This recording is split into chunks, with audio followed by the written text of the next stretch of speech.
The board will meet in special session on Wednesday, March 20th, 2019 at 1:00 p.m. in the Great Western Bank Building, 11 North First Avenue, north entrance, second floor. Actually, we're on the bottom floor. Northwest corner of the building, Board of Supervisors meeting room. Strike that also, but there's 3 board members present. Mr. Chairman, I would like to approve the agenda as amended, that the location be the basement. We did post the change in the locale. We moved it once we found we were going to have a larger crowd. So that being said, I motion that we approve the agenda as amended. Mr. Chairman, I second that. Let's go to the motion has been approved. Consent agenda. Roll call. Roll call. Solosik. Yes. Thompson. Yes. Knapp. Yes. Consent agenda. Approved minutes from special sessions of March 19, 2019 at 10 a.m. and March 19, 2019 at 11 a.m. Is there a motion? Mr. Chairman, I would move to approve the consent agenda as printed. Is there a second? Mr. Chairman, I second that. It's been moved and seconded to approve the minutes. Roll call vote. Solosik. Yes. Thompson. Yes. Knapp. Yes. Very good. All right. Number 3, final discussions on court system configuration. Discussion and possible action on approval of final court system configuration. Before we start, I would like to say a couple of things. I'm sure Lucas will reiterate this at some point, but we have been working on this for about 2 months now. And our time frame now has been pushed out to approximately the 1st of September, if I remember correctly. If we agree on something by the end of this week. So that's where that stands. First of all, I would like everybody to raise their right hand. I promise to be respectful and courteous to everyone in this meeting, especially Steve, okay? And don't make me gavel you down. I don't want to have to do that, okay? Humor is my area. I was being serious, I guess. A couple of updates for everyone. I know the bathrooms on the 4th floor was an issue, and that has been corrected. We now have 2 unisex bathrooms on the 4th story. So hopefully that was public unisex, yep. Does everybody have a copy of that either in front of them or near to them? You did get Those enough changes? printed off. If you kind of share a little bit, I think that if you don't have one, I've got an extra. I have one. I can give you something. Everybody.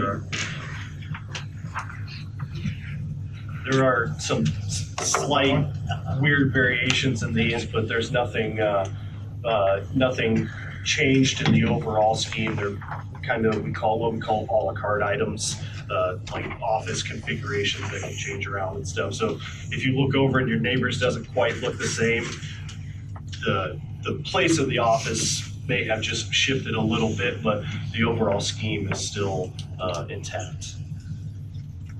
2 other things that we have agreed on that we need to state that per our Sheriff Hoffman, security will continue to be on the 4th floor, and at this point that's not negotiable. And we have agreed on bench height being agreed at 12 inches. So. 6. And 6. 12 and 6. All right. 6 for juvenile. So with that, I'm going to turn it over to Lucas. Also, we are being recorded, so keep that in mind. I'll try. So what, I guess where we're at, and Steve touched on it a little bit, is we're to the point where decisions need to be made on how the court system's going to lay out. We have still, like Steve said, we're 2 months into this already. We still have a substantial amount of time and work to be done after a decision is made. before construction can even start. We have 6 weeks of design development, 8 weeks of construction documents, and then another up to 12 weeks for bid process, insurance approval, subcontracts written. So there is a lot of things going on. So basically, after we get a layout nailed down, and we're starting at the top, we're starting at 4 and 5, and that affects what happens down 1, 2, 3. So after we get this done, we have 24 weeks before we can ever start construction. So, like Steve touched on it, if we had an approval by the end of this week, we're not looking to start construction until September 1st. Now, nobody wants to push this back further, but that's why this meeting is so important. We have deadlines to meet. We have schedules that are getting more and more scary. You know, we released a statement to the press that we're looking at fall. Fall goes to December 21st or 20th, right around there. And those, we really want to keep that, but it's getting more and more difficult at this time. So a week and a half ago, we presented with the architects 3 different options to, let's call it court administration, just a general term here, of what we thought was a good working design for either 4 courtrooms or 5 courtrooms, and some different options, a la carte things inside of that. How we came up with this layout is we had previously sent out office programming documents to people and said, we need notes. We had 2 or 3 meetings, collected information, sent emails, collected more information, compiled a list of things. What is in your office? How many printers do you have? How much storage need do you have? What's everything we need to compile into this space? We take that information, we put it into a model. We say, everything fits here. All right, this works. Now, what can we do extra? What courtrooms can we make larger? How can we better serve the public through all of this? So like I said, we came out with 3 different options a week and a half ago. There are 2 options for a 4 courtroom. One we kind of threw out because Judge Riley needs to be on the 4th floor with her docket load. So we kind of threw that one out, made a second 4th floor or 4 courtroom option that enables her to be closer to the courtroom, walking distance with short time periods between her schedule. That made a lot more sense. So we accommodated that. The 5 courtroom option, there are some pros and cons to every plan. I guess I'll just kind of list some of the cons and pros of the 5 courtroom option that I like. Obviously, the 5th courtroom is great. That would be ideal for everyone. The problem with that is with the enlargement of Riley's courtroom, it starts to chop up other things. We lose space. We add restrooms, we lose space. We add conference rooms, we lose space. With that, the ripple effect essentially split the clerk of court's office. Made it kind of an idea of a front of house, back of house type of deal. That was something that needed to happen to get the 5th courtroom. I will say the option that I like is the 4 courtroom with the split chambers to bring Riley and another visiting judge down to 4th floor adjacent to that courtroom. With that, there is an option of, on larger docket days, a multi-purpose room being used, basically one of the meeting rooms for the county, that we could schedule out a multi-purpose room for our heavier docket days and hold maybe morning magistrate there, or Judge Crawford could do some things there as well. So that's, I guess, to me, that is my favorite layout. It's more of a compromise, sharing some space, and it does allow for some larger chamber options. In the 5 courtroom option, the chambers get smaller. I know this is an issue, but it's it's the world we have to live in. We're, like I said, we've gone through the programming documents. We know that everything fits on 4 and 5. I think honestly that's where we're going to be. So what we really need is some decision to say, all right, what's our plan, guys? Where are we going? Because we're at deadlines. Lucas, can I Yeah, interrupt you go for a ahead. second? Could you go back to when you said the multi-purpose room? Yes. Where was that going to be?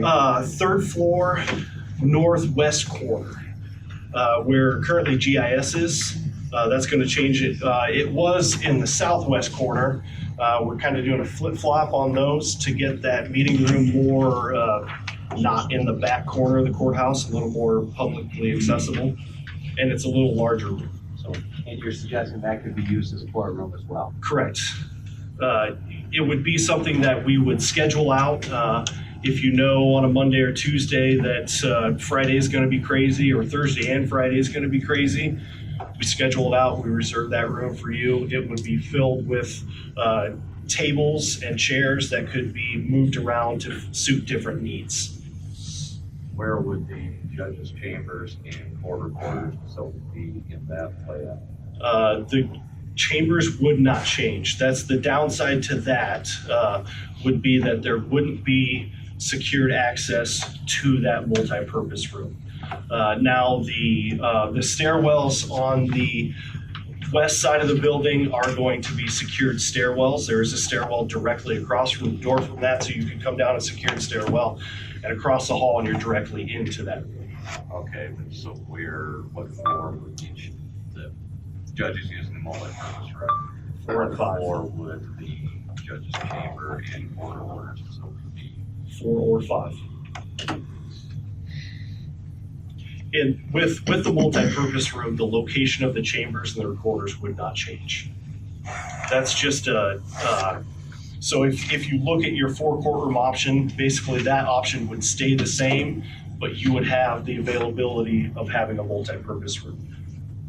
To be clear, the court reporter's office is a separate office for the. No. Court reporters will be adjacent to judges, and they will be in secured spaces. It won't be a public hallway with traffic in and out and all over the place. It will basically be court staff inside that space. Court staff, meaning court attendants or court reporters? Anyone in the court's system that would have access to that corridor are the people that would be in that corridor, minus like my staff every once in a while. And I'm thinking about the ladies who are taking our orders and preparing transcripts. Where will they be able to go where they can concentrate and focus on that work without the hullabaloo of the general public around them? There won't be any general public. You'll be in a secure corridor. Okay, corridor with no doors on it? Well, it would have doors, yes. So if you look at, do you have a plan in front of you there? Crawford's may be easier to look at. Do you have the 4 or 5 option there? We've got both in front. Both, okay. So if you look at the blue area, that is, well, no, sorry, the purple area maybe on yours? Yeah, purple area. That is a secured area. That is a non-public access. It would be fob access only. So if you're on 4th floor through the rotunda there, the double doors that you would normally go through to get into your office would be locked, and it would require fob access to get into that.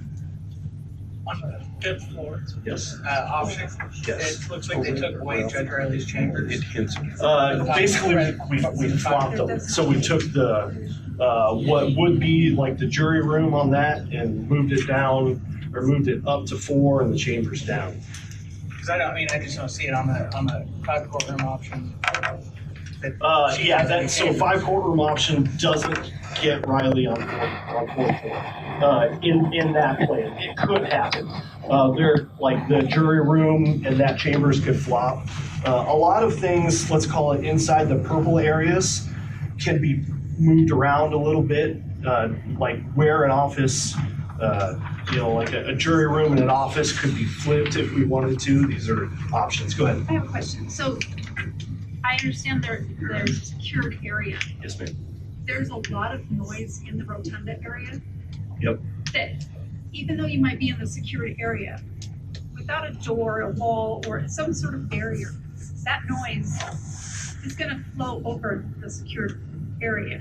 Yep. Is there any way to, I mean, give we us a could work wall or at any- sealing the door better, as far as to the floor and the double doors together to put some sound barrier there, but I can't say I'm gonna keep all the sound out. well, Now, and if you look at this, the rotunda is more closed off. okay, I that was don't my actually question. envision the rotunda being used as much as it is because there are corridors around it to the grand courtroom. You don't actually have to go through the rotunda to get to the grand courtroom. One other question Yep. following that. So the security, Yes, ma'am. so I would be on the fourth floor. Is security taking the defendants to the holding area? Are they gonna be just walking right through my office? Down that corridor, yes. So, yes, right, So right through. 10 steps past where you'd be, yeah. Walking right by the judge's office too. Correct. Will security be escorting them? Yes, they'll be Okay, escorted for so sure, they're- yeah.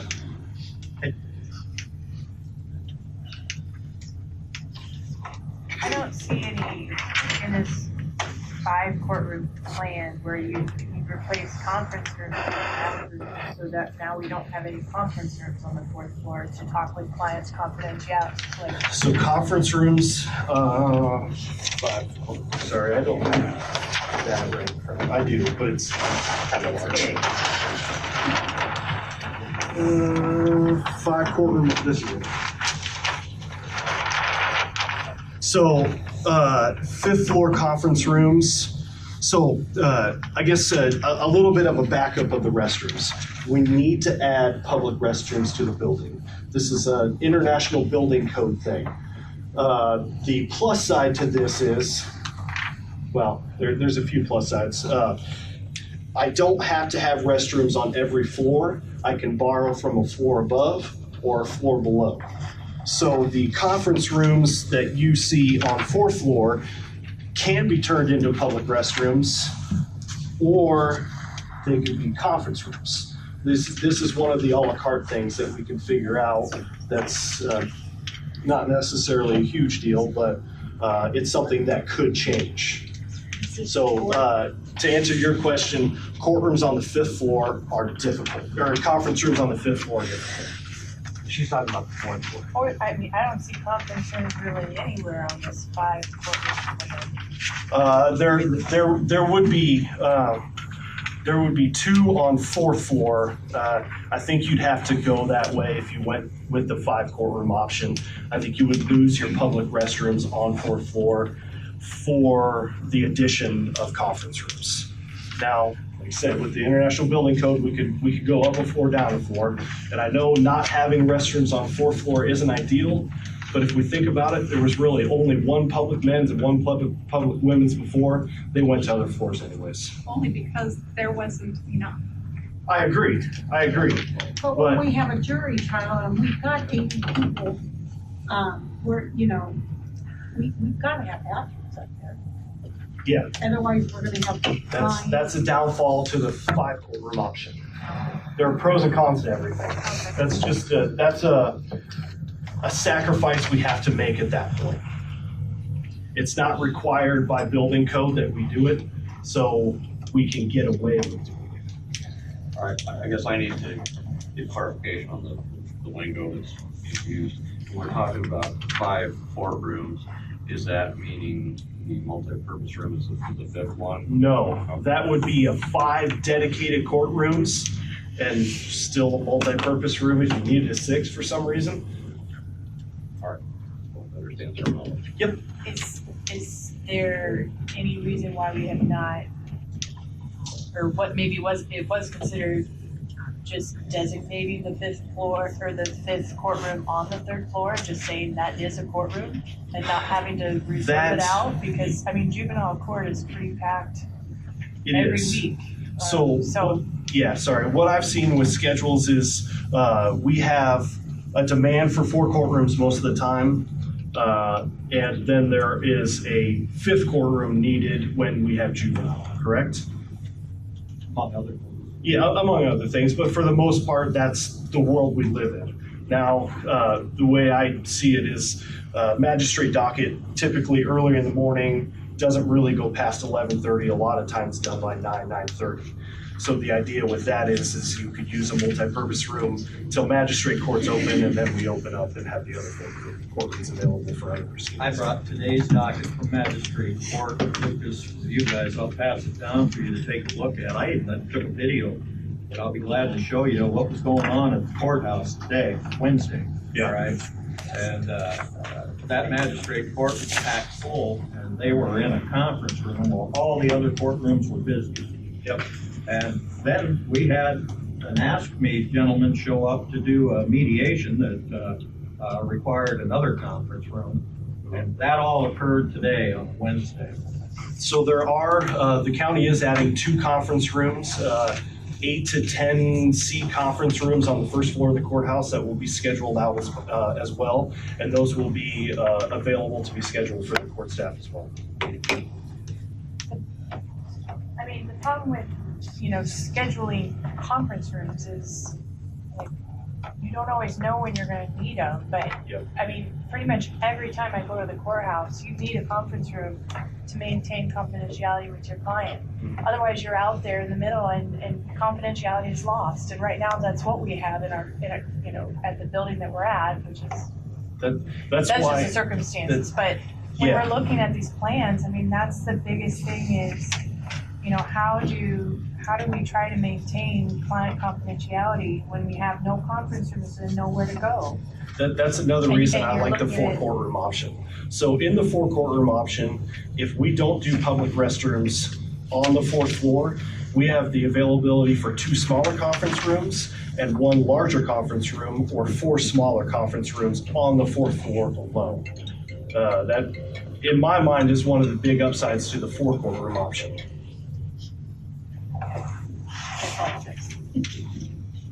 Lucas or Chair, I've got some comments that I really want to share about this whole process.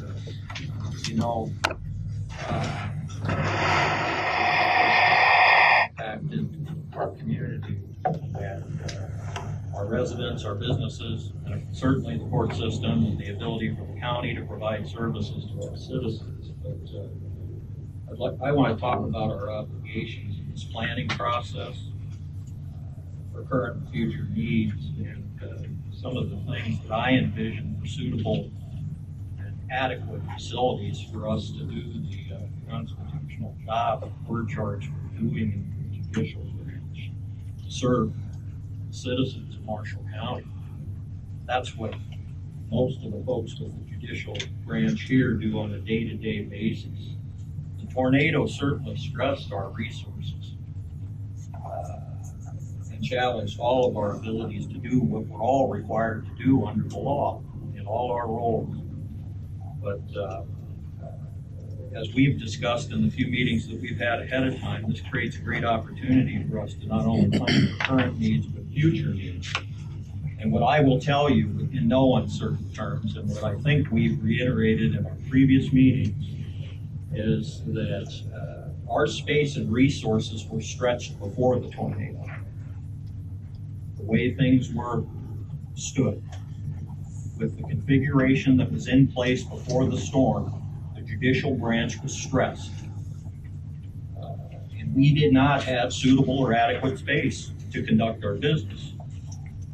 That is not suitable now in our temporary location, and we have shared with you, based on our last meeting, that we did not believe that the plans that you put forward were suitable and adequate for us to do our job currently, let alone in the future. And we gave you what I believe was a huge amount of data to support our position in that regard. Our job in the judicial branch is to provide access to our citizens to fair and prompt resolutions for their legal problems. That's our constitutional obligation that we have to do. That mission, that's the mission of the judicial branch, and it emanates from our constitutional requirements. Your obligations through the county come from your oaths, the Constitution, the laws of the state. You're required to to provide courtrooms, offices, other physical facilities for the district court, the judges and the officers of the district court, the clerk of court, juvenile court, and other court employees. That's a statutory requirement. And what we're here telling you, we're the folks who work there. And it's the citizens who are being shortchanged. They don't have access to justice the way things are. And with the future plan that we've been provided, they won't have access. This process that we've gone through, you mentioned it's been going for 2 months. Well, frankly, it hasn't. I've attended just about every disaster meeting with the county starting in July. Those meetings ended in October. We were not called upon as a branch to give you any input as to what our needs were currently or in the future, how our workflow was until it was late December or early January when we got those sheets that you gave us. Those were these sheets. Yes, sir. These 2 sheets that you gave us that asked us to outline what our workstations were, our offices were, our conference rooms, our millwork and casework, security requirements, how our departments work and other requirements. That was what we were asked to do. We gave you that information. We met on January, I think it was 9th, down in Des Moines to look at the facilities down in Des Moines. And the new court facilities that are being built in the jail, just as an idea, because I think our architects are also have been responsible for building those courts. Yep. And we looked at them, and everybody talked about them. The thing that's most troublesome is we were not provided even a drawing for us to internalize as a branch until a week to 10 days ago. And at that meeting with the architects, we were asked to answer 3 questions, which we answered. How high should the bench be? Well, we didn't think that was a big deal, and we thought it should be 12 inches, and we knew that maybe in a courtroom that was smaller, it could be 6 inches. We were asked about where we thought the appropriate area for security would be, and we told you that many of us believed that because the courthouse was looking to go to single point of entry, that security should be located where all the people come into the courthouse to protect both the state and the county employees. The 3rd question you asked us was which of these programs worked, or which of these drawings worked, and we told you we really didn't think any of them did, that if we were limited to space on the 4th floor and the 5th floor, that we really did not think that more than 4 courtrooms could be accommodated with the office space necessary and the workflow that we have from all these courts in less space than that. That's what we told you. You might imagine that we were shocked to get notice 48 hours ago that we were going to have a final meeting on the configuration of this courtroom with no notice, no new drawings, and no ability for us to circulate that information within the department, with folks in Des Moines who provide us furniture and how our furniture fits and where it will fit, with the IT people down in Des Moines to figure out how they're going to hook up our computers, where they're going to hook them up. And then, you're asking us to make decisions today in a vacuum. This process has frankly been ripe with flaws for us to give you reasoned decisions about our workflow and how we do our job. That, quite frankly, it'd be like, Mr. Thompson, you're building a new store. That would be like somebody from the outside coming in and telling you, well, no, your office won't go there. It'll go here because that's what the architect said. Or the front door should be here and this is where your parking is going to go. Quite honestly, that's exactly what the zoning department in the city of Marshalltown has told me. Well, good. Then we have an opportunity here not to do that in the judicial system so our citizens can have access, appropriate access to the courts. That's the opportunity we have. We've provided you tons of information about our workflow, about the cases we handled. In 2018, over 16,000 cases were handled in the Marshall County courts, 140,000 separate filings. Nearly 8,000 of those cases were criminal, felonies, indictables, misdemeanors. They were completed through disposition. Our courts are busy. If you don't know that, I invite you to come and look. I think you know that. Obviously, the allocation of a third magistrate judge by the court administration is indicative of the fact that our criminal docket has exploded. Our juvenile docket has increased over 90% in the last 4 years. He's doing juvenile court, Judge Crawford here, 2 days a week, packed solid, and it's got to go to 3 days a week. Something's got to give. He's got deadlines that the Iowa Supreme Court impose upon him in terms of how often and how quickly he has to manage his cases. That affects citizens in our town.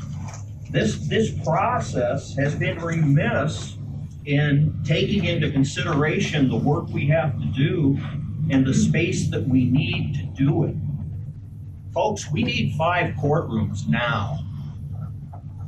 That can't be accommodated on 4 floors. It just can't. Not with clerks and support staff and court reporters. If you don't want to accept that, that's fine. If we have to accept that, it's going to make us have to make tough decisions to provide access to people. That's what our charge is. We have a constitutional obligation to do that. Our chief judge has made it very clear. If they don't provide the appropriate facilities, take your cases to adjoining counties and make people travel. That's what you have to do to provide access to justice. We don't want to do that. That disrupts everything. That costs a ton of money, but we have to have adequate facilities to do the job that we're charged with for our citizens. We've got a great opportunity here. But it's real clear that the current space that we have is not adequate to do our job. You're actually cramming us into less space now than we had before to try to do the same job with a growing docket. You're taking away space on the 4th floor by adding an entire security station there. You're taking what we're doing away. is actually using the space better. What's that? What we're doing is using the space better. Well, you haven't We've taken asked our storage- input as to that, Lucas, in terms of how Yes, we use our have. space. I'm removing an entire section of storage. Look at the courthouse's lakefront property. I can't put storage on lakefront property. I have to have offices, I have to have courtrooms, I have to have conference rooms, I have to have bathrooms. What we've done is reorganized everything, the wasted space that we've seen. We don't need hallways that walk around and do weird stuff all the time. We need to utilize the space that we have better. We need to take the storage out, and we need to provide, like you said, better services to the customers, to our constituents, to everybody that lives in Marshall County that comes to this. I don't disagree with any of that. We have provided secure corridors. We have increased courtroom sizes. We've increased accessibility to it. We've increased conference rooms. We have done everything you've asked. The problem is we may not have done it to the extent that you've requested, but we've done an incredible job with what we've had. We've allocated tons of time, tons of resources, and frankly, tons of money to this. Lots of money. This is all on our shoulders. We could have put $0 into this and put it exactly back the way it was. But we decided to put a ton of money into this and improve it. And that's what we're doing here. But what I'm telling you is it's not improving it. It's going to make things more difficult We've made for your us to. courtrooms larger. Riley's courtroom increased by like 600 square feet. We didn't know that till today. We haven't been told anything. We haven't been provided even any of these altered changes till just now. Square footage doesn't equate. I mean, it equates, but I added an extra 15 feet to the south on that courtroom. I can hold an 80-person voir dire in there now. That was the number one thing. I can't call the fire marshal because I can't hold voir dire in that courtroom. I made it happen. I don't have secure courtrooms to my corridors to my courtrooms. I made it happen. I need conference rooms. I made it happen. But that's not the issue. The issue is We don't have enough space on the 4th and 5th floor, no matter how you reallocate it, to do the constitutional job we're charged with. We don't. We do. Well, I'm glad you think that, but that would be just like Mr. Thompson, somebody else telling him how to run his store. You don't run our store, we do. We try to do this to provide access as we're required to do by law. And I've made it easier for you and given you more services to the public. Well, I disagree, and that's why we're all here, because I think for the most part, most of the folks here disagree with you. So I don't get what's wrong with larger courtrooms, the availability of another courtroom, secure corridors, and conference rooms. That's what we were asked for. That's what I gave you. Now, I gave it to you on 2 floors because there was plenty of wasted space. We took the wasted space out. We took, I don't know, like 700 square foot of storage out and made it into offices. That's a brick wall that I have to cut 3 holes into, 1 door, the 4 holes, and 3 windows. That's not cheap, that's not easy, but that's how we're providing better service and better security. Lucas, I'm in no way questioning what you've done or the work that you've done to bring us to where we're at right now. That's not it. What I'm telling you is that the current configurations that have been provided are not adequate to meet our current. And I don't want the proof to be in the pudding after it's done when we say, we told you so. And then we're here trying to fix something that could easily be taken care of if we had adequate, we're not asking for the Taj Mahal. I don't understand what's missing. Like I told you, we cannot have adequate space for our clerk of courts, our judges' chambers, our support staff, and 4 courtrooms on the 4th and 5th floor, and conferencing space for victims, police officers, I have every bit of that in here.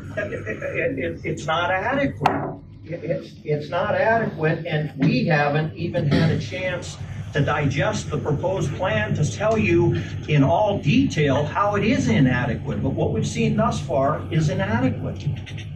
These plans that nothing has changed on, you've had for a week and a half. And we told you in an email after we had a meeting with the bar on 48 hours notice that they weren't adequate. Those were the 3 questions we were asked to answer. Now we're being asked to make a final determination. I'm telling you that, in my opinion, that final determination, whatever you guys decide, is on you. But the plans that you've provided to us are not adequate for us to do our business. What we're looking for is a group decision to be made.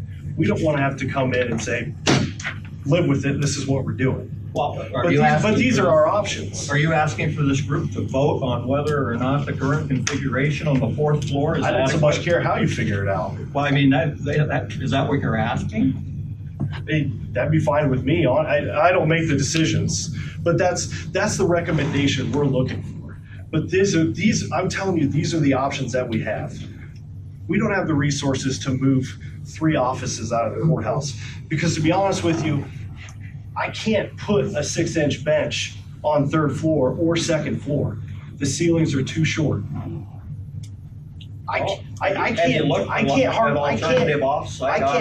courts in 2nd or 3rd floor. It has to go to the 1st floor. Have you looked at alternative off-site opportunities for the court system or otherwise? We don't want to have to buy another building. That's another building for me to manage. That's more maintenance we have to do. That's another electric bill we have to pay.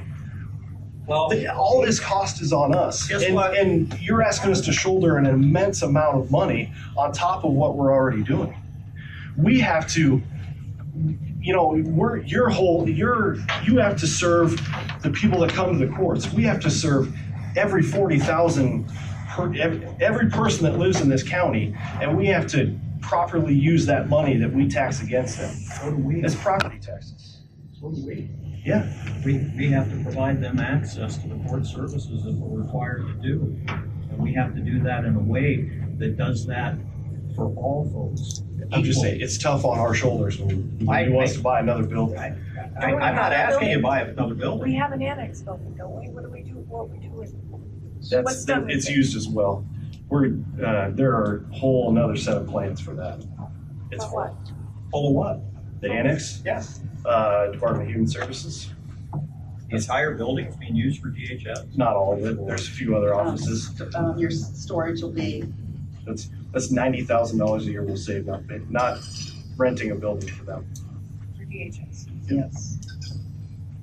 That's how we probably have, use to the south of the multi-purpose room on third floor. To the south, election room. Can't.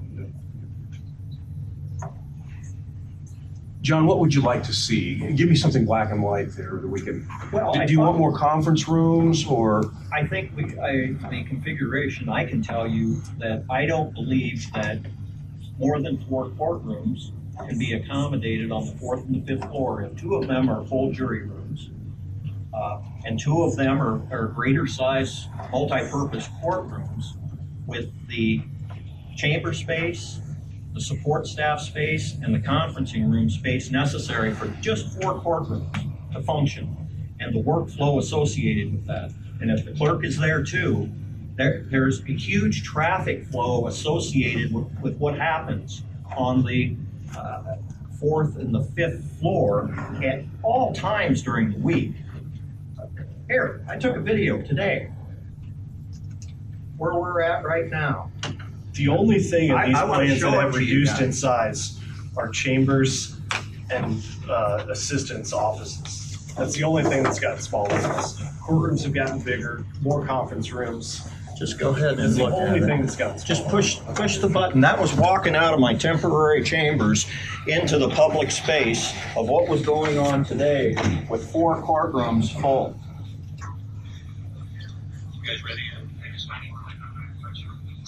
Juvenile court wasn't in session today. We know you're busy. We know. I mean, there's more queuing space for people on the 4th and 5th floors now. There's more spaces for people to gather before they go into courts. Where? All the Lucas, yellow are there areas. any times that these courtrooms are sitting vacant during the week? There, I guess my question here is this, you don't build a church for Easter Sunday. Do we have a space? Or do we have a scheduling? Well, that's a great I'd ask question. Lucas the question, please. How would he know what ours needs? it's all my opinion at that point. My opinion is we have a need for another courtroom a few mornings a week. Dave, could I share something with you?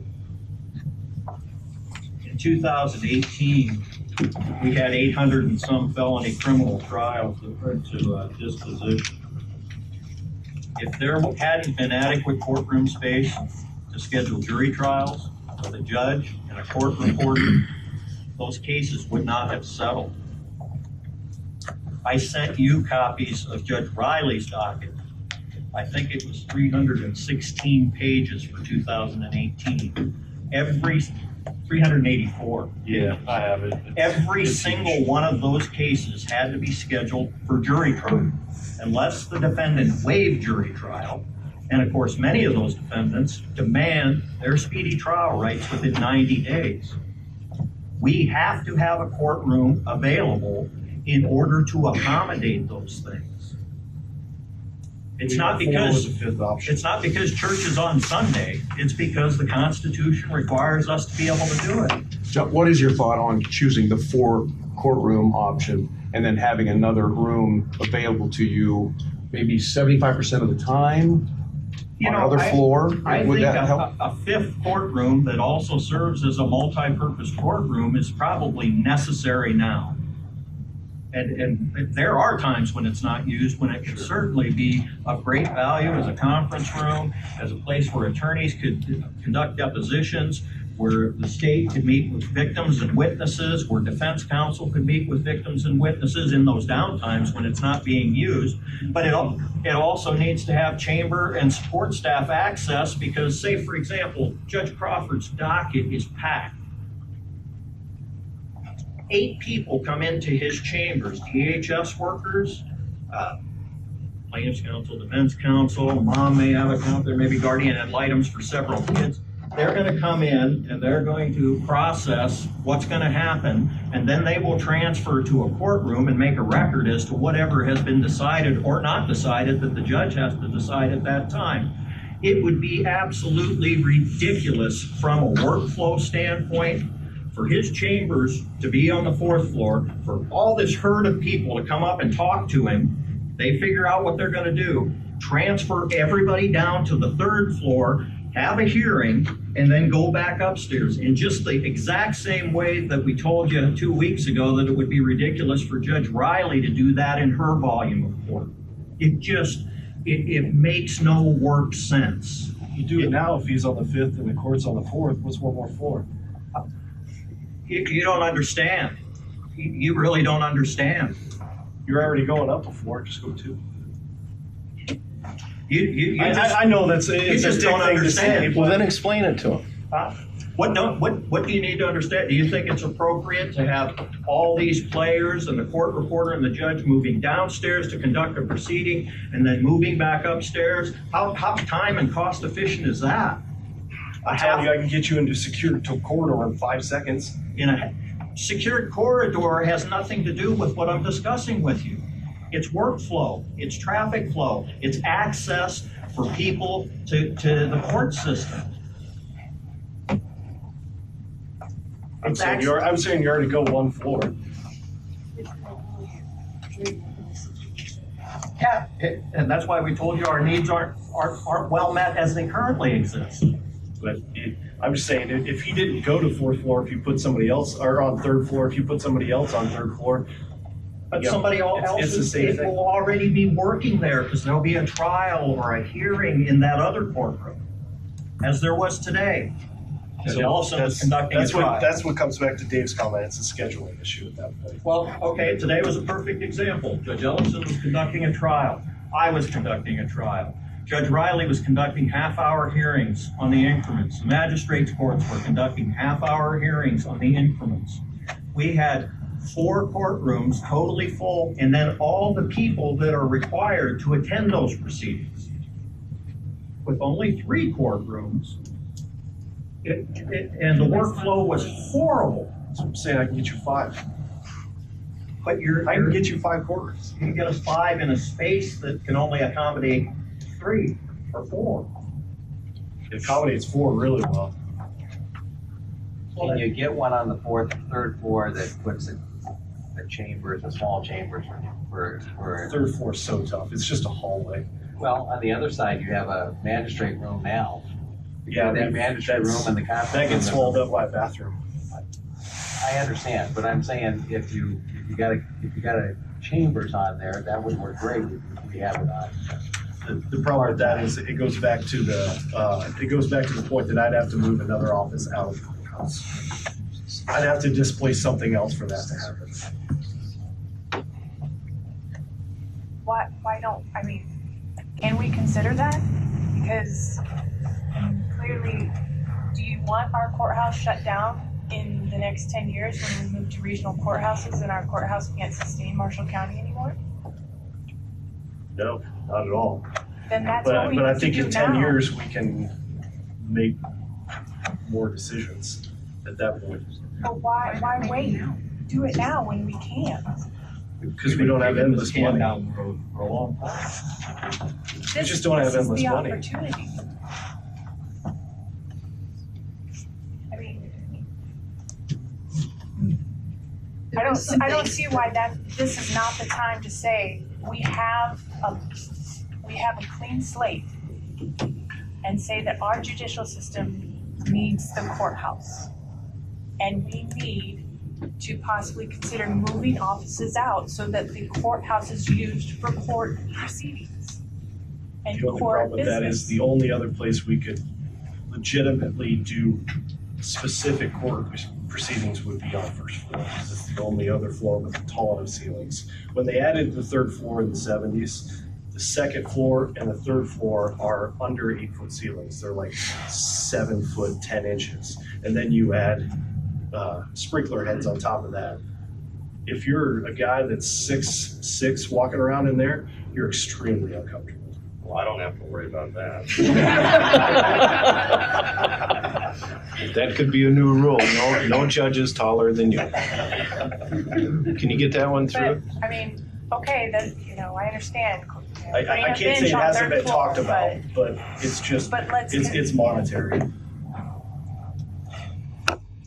And what's, okay, 5-10 years down the road, we all know we pay a lot more things online. Will there be as many people coming to the treasurer's office, they'll probably be coming to the recorder's office to get their birth certificates, but that's not a lot. The treasurer's office is where we see a lot of public now, and the wave of what's gonna happen down the road, I think that's gonna change. I think more and more people are gonna do stuff online. In the new plant, they are on First, which is a place that the ceilings are tall enough. Maybe there'll be a remodel down the road that happens. Many of us in this room are roughly the same age. Judge Ellison, look at what we have seen in technology changes in our lifetime.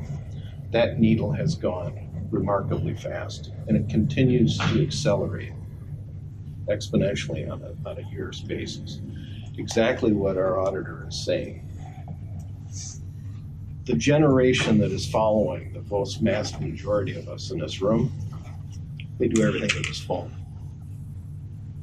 They're not going to come in and pay property taxes at the courthouse. They're going to press a button and transfer funds. They're not going to come into the treasurer's office and take care of their plates. They're not going to be doing forward-facing business with the auditor or the recorder.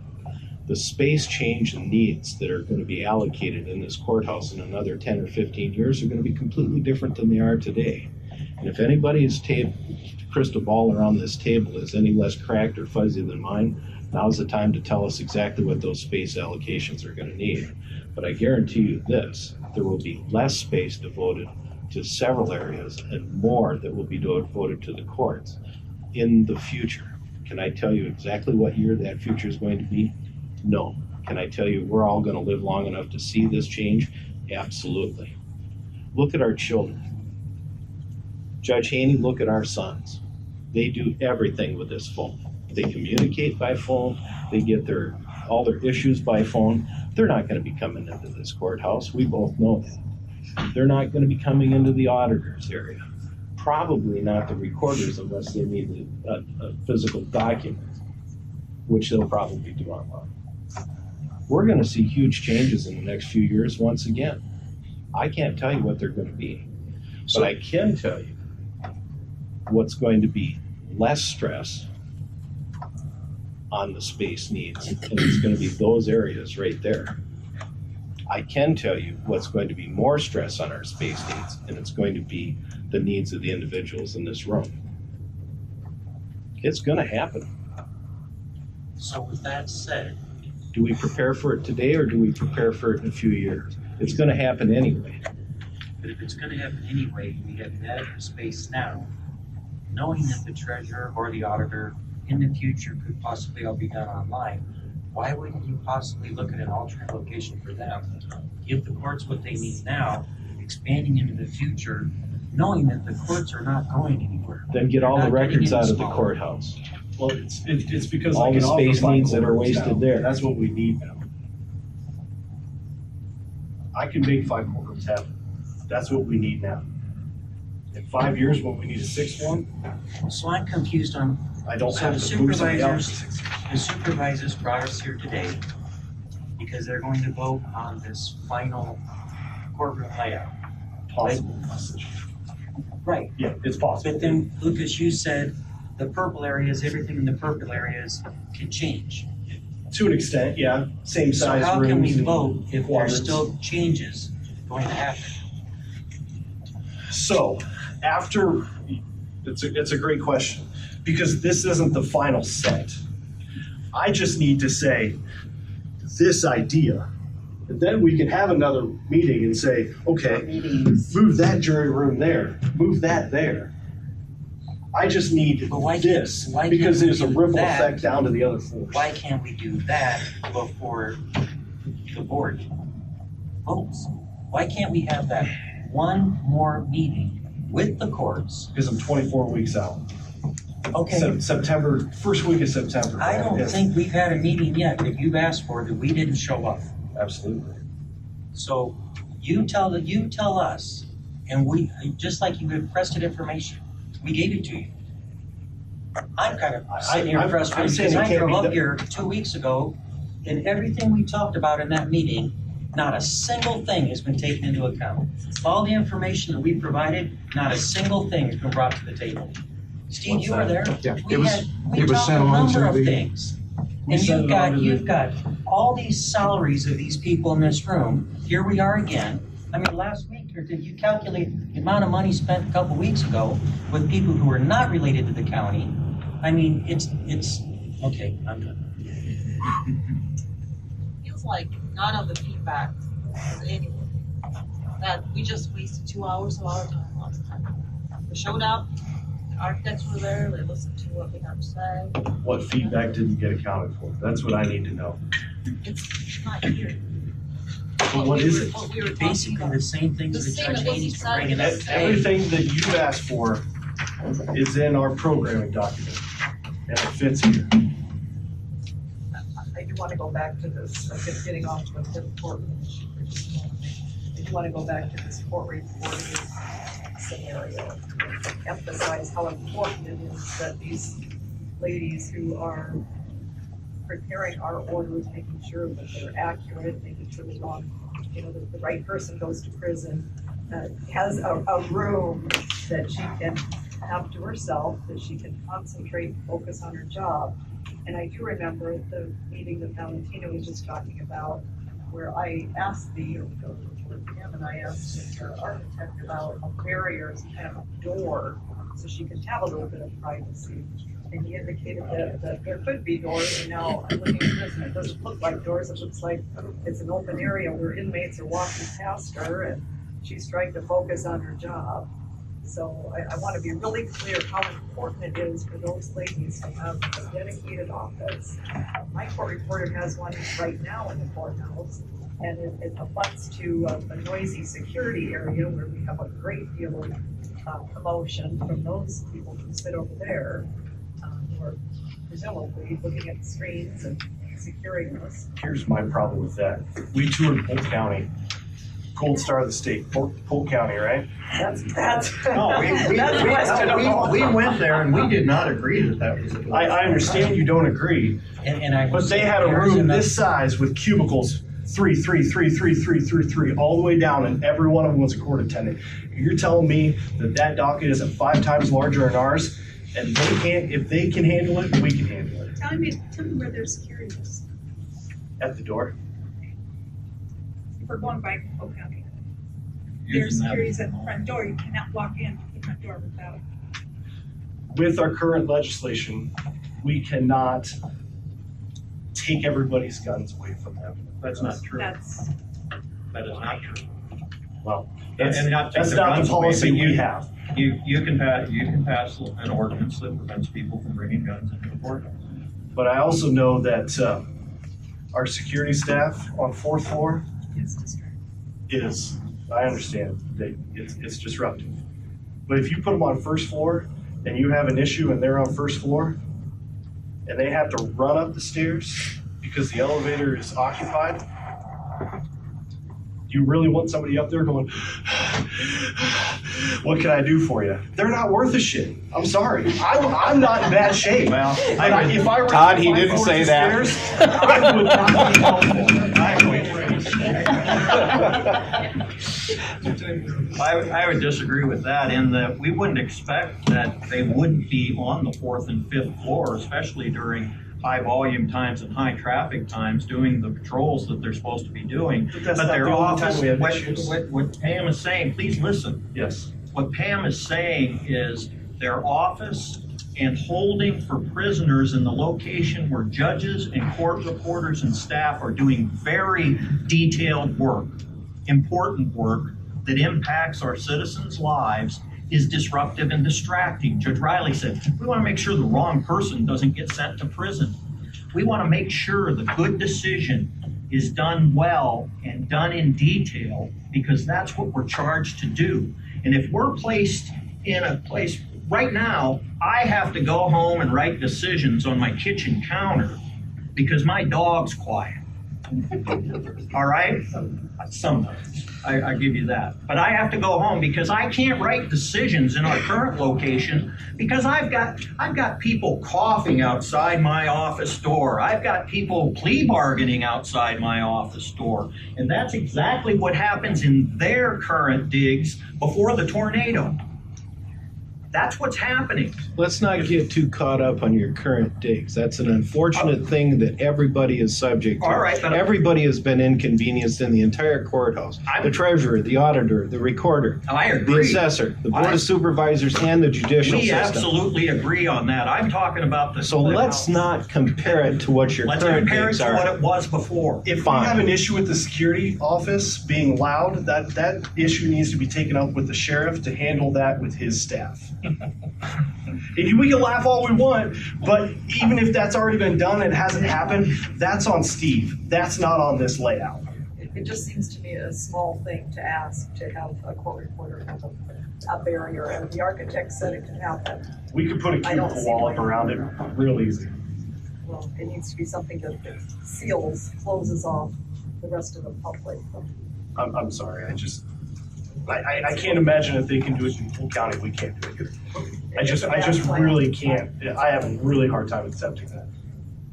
Yes, go ahead. What was the analysis, I guess, by putting the holding area on the fourth floor in that northwest corner? It's in the secured corridor, so we're not running them through all the public spaces where they could be in contact with defendants or other issues. That's at the sheriff's request. But you would have them in contact with the court staff and the judges? That's the They're concern. escorted. That's my So? concern. I sort of noticeably absent here, I guess, the security of the courthouse staff, the judges, court reporters. I haven't heard that come up one time. So above all else, everything you have, and that was, I mean, just looking at that plan, I've seen it, I looked at it for 5 minutes. I haven't seen it before. You know, I'm like everybody else, I noticed it 2 days ago. Which is that I don't know how you can run the ship here, but and I know you have to make decisions. But to me, that holding area right there where we have defendants, you know, from me to you, from judges to court staff, that's bad policy, and that's going to be a big problem. I mean, I just Having them in a sound secured room. in 2019, all right, that's a real problem. It's a sound deadened room. And it also has a restroom in it, so we aren't taking them into other restrooms where they can get knives and weapons and money and drugs or whatever. Or hear things. So what about the fact that they're having ex parte access to judges and court staff with no barrier, which violates the rules of criminal procedure? The barrier is your... No, they're having ex parte access. Hey, judge, they can talk to us. We can't do that.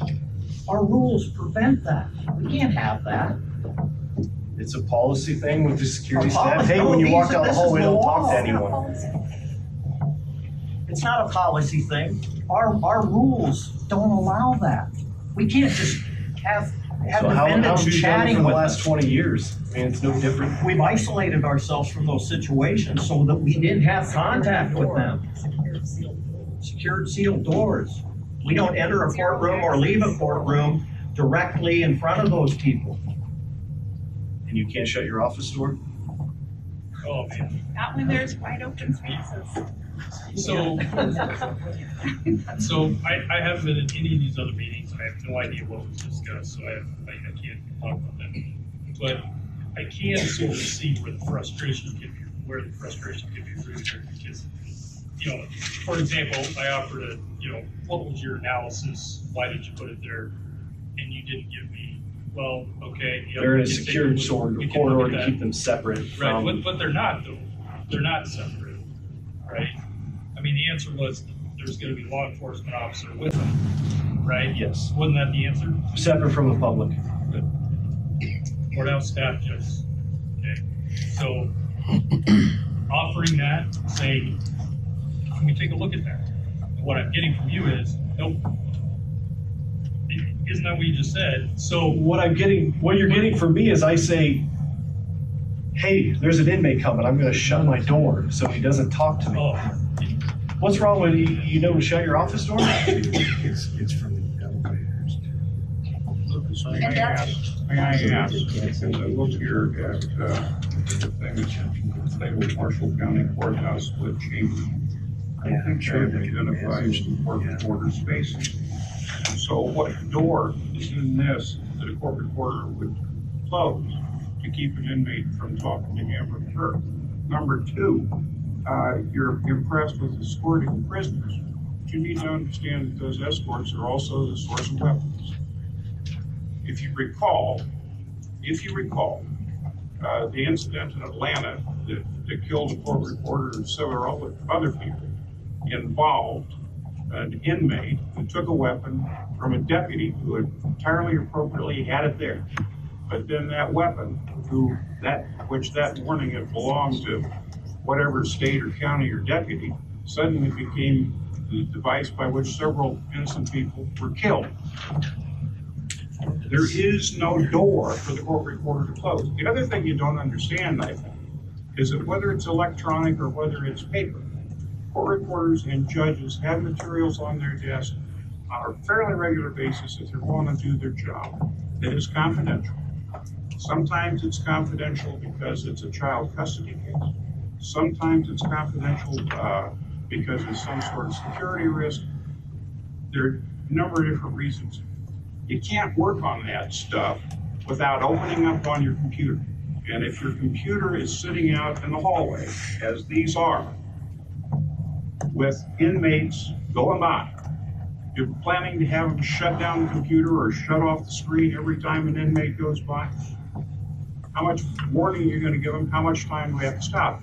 And David, if you want to talk about developments, I can tell you with absolute certainty that the dockets are going to increase. We've seen that. The magistrate docket increases, the juvenile court docket increases, the district associate court docket increases. The district court is going to increase in its variety of dockets. What you're talking about now is yet another in a long history of temporary measures. If you go through and you look at the history of the fifth floor, when I came in whatever the year was, whatever the century was, there were cluster offices in the northwest corner. Tear them all out, reconfigure. There was a courtroom, not in the northeast corner, but basically one space over from that. Tear that out. Let's do something different. The courtroom that we refer to as courtroom 1 at the east end of the fifth floor, as it exists now, has been in at least 2 different configurations in the time that I've been there as a courtroom. And before that, was served as a meeting area and an occasional deposition room, an occasional conference room, and could be pressed into service as a courtroom, although that was extraordinarily rare. I guess what I'm telling you is that 2 things. One, I'm a Marshall County taxpayer, and it strikes me that I don't want my public funds spent one more time for an interim solution, which, if adequate today, and I'm not sure that it is, but if it is only barely so, with the idea that we're going to have to redo this in 5 or 10 years. We ought to be thinking on something longer than 5 or 10 years. Number 2, as an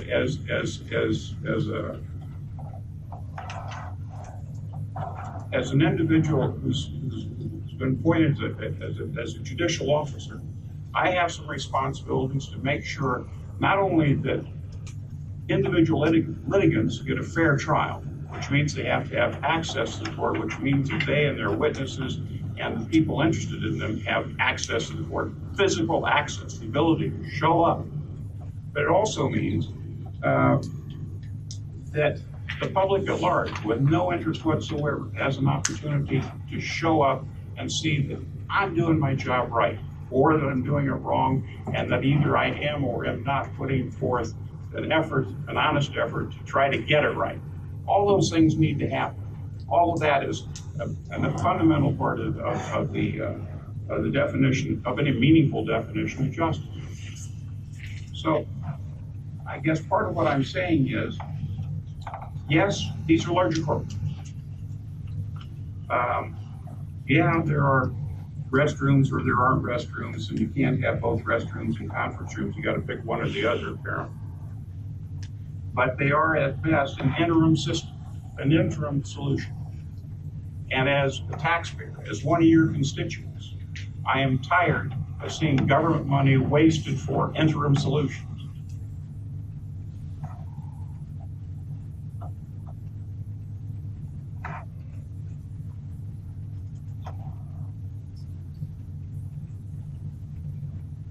Jim, can this be used as a base? If we choose one of these plans and tweak them a little bit to satisfy folks, can this be used as a base for 15, 20 years down the road? And then we start adding space for the court systems as the need is less, of course, like we're talking for the treasurer, whoever could leave the courthouse.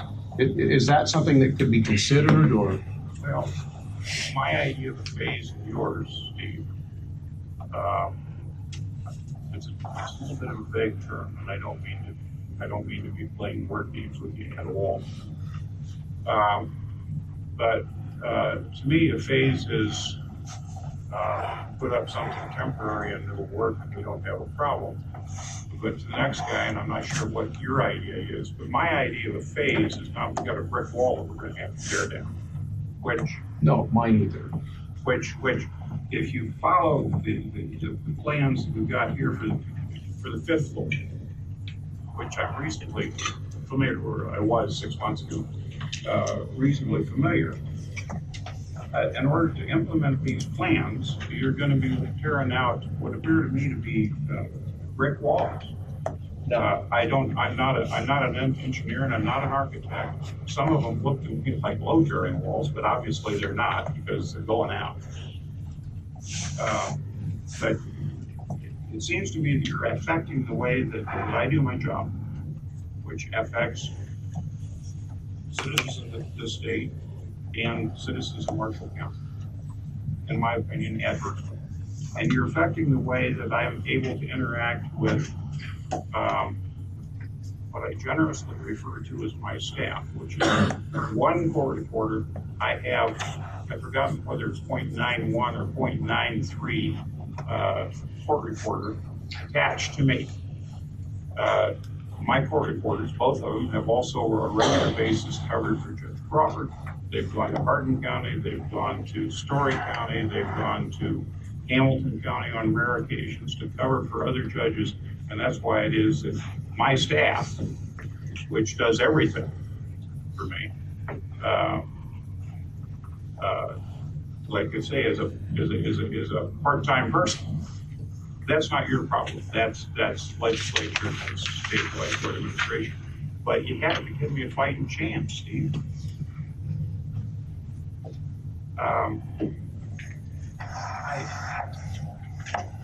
You want to talk about courtrooms being empty? Yes, they are.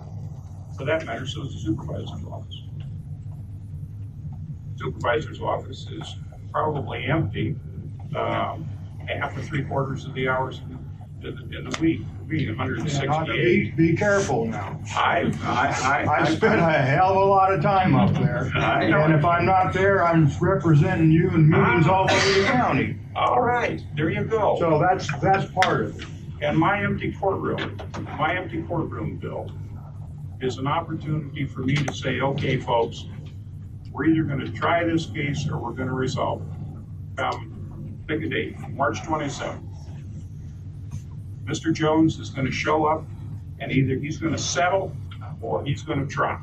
And one way or the other, we're going to I don't like the word dispose because it sounds like we're throwing out the trash, but we are going to resolve his case. And if he gets the idea, sometimes, not generally around here, but sometimes if the lawyer gets the idea that I can't make good on the promise that either you're going to settle it or I'm going to try it, then nothing happens. It remains on the docket and rolls over and rolls over and rolls over and rolls over. So an empty courtroom doesn't necessarily mean that courtroom isn't serving a purpose. I understand. And yes, Bill, the fact that you're not at your office is very often an indicator that you're out doing your job where you need to do your job, which isn't always at the desk. But Understand. But mine, unfortunately, or fortunately, depending on how you look at it, is heavily attached to a desk and to a bench in a courtroom. We've talked philosophy a lot today, and I think we need to do that so that we're all on the same base.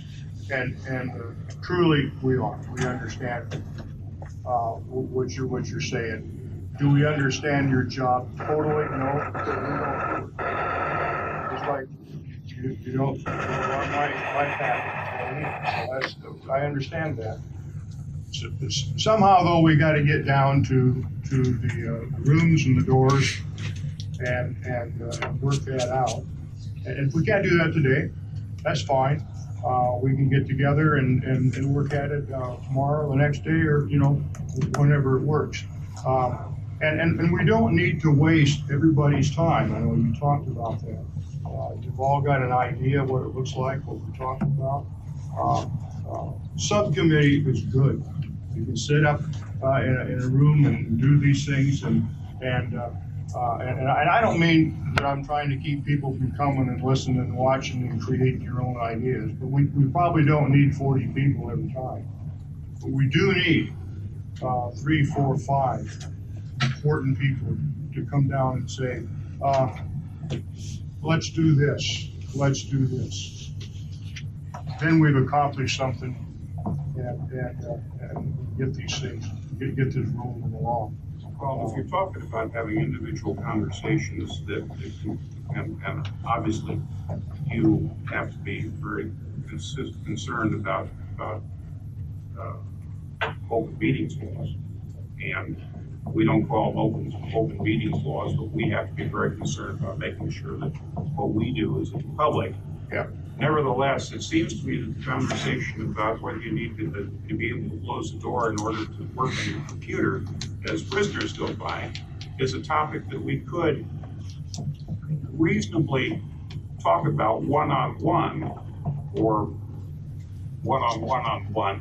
Sure. And arrive at. But the concern, I think, that has set some folks off, if you'll allow me to use that expression, is that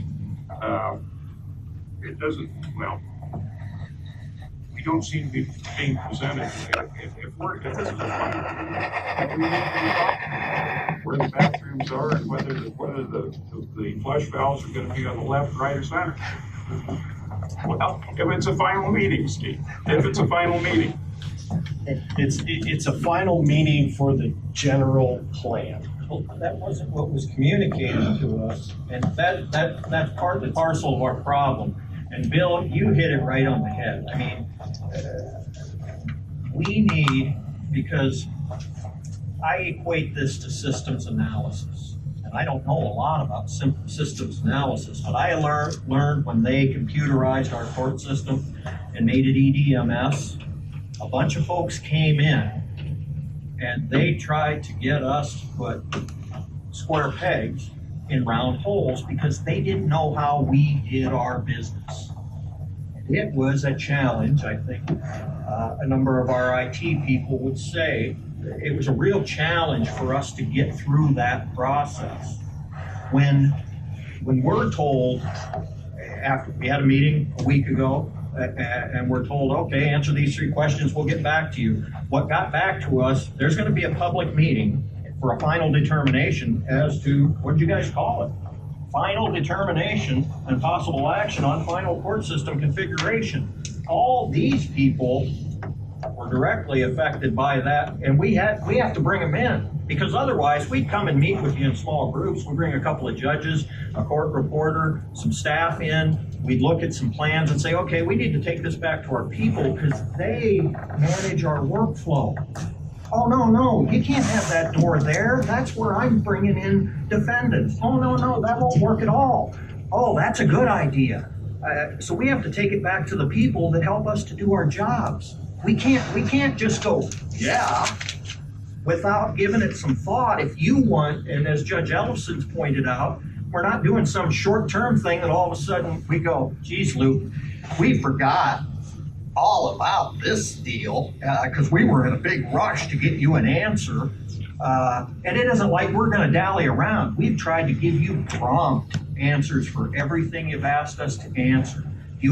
We gave you the data we thought supported our current need for 5 courtrooms. You asked for more.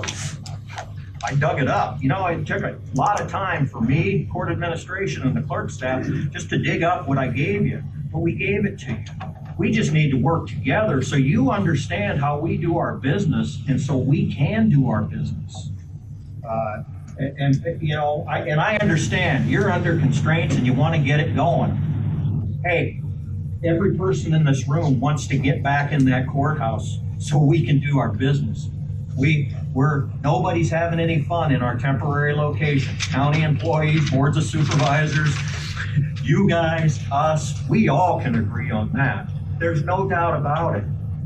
But we do need to be planful about how our system works and how we serve the public, or we're going to be making a big mistake that is going to end up being an interim problem that's going to require fixes on down the road.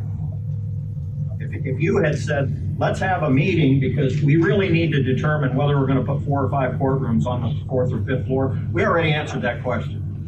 We were in unanimous agreement when I sent you the email that said after the public meeting that we need 5 courtrooms, but we do not believe they could be really reasonably placed on the 2 floors, on the 4th and 5th floor, and for us to do our business. We answered that question. That was the question you asked us to answer, we answered it. We believe we need 5 courtrooms. Frankly, we told you we need 6 in the future. I mean, and you said, okay, let's not look down the road too far. Well, we need 5 just to do the business that we do. And that 5th courtroom can be a multi-purpose room, but it's still needed. At least 3 days a week right now. Now, you may come in after this is all done and see 4 courtrooms sitting empty.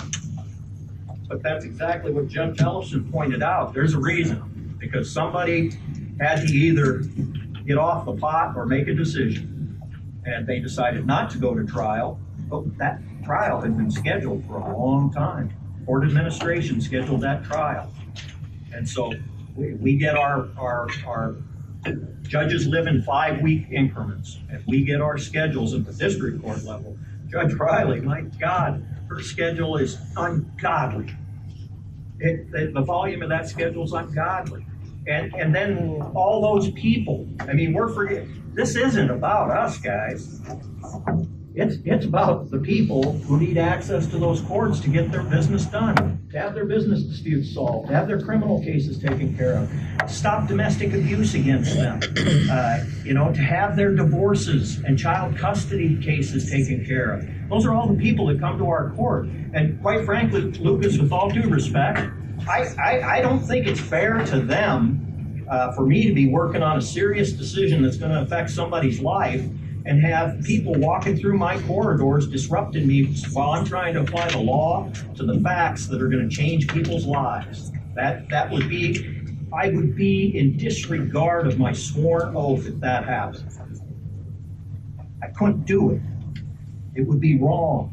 I'm just asking you guys to do the right thing.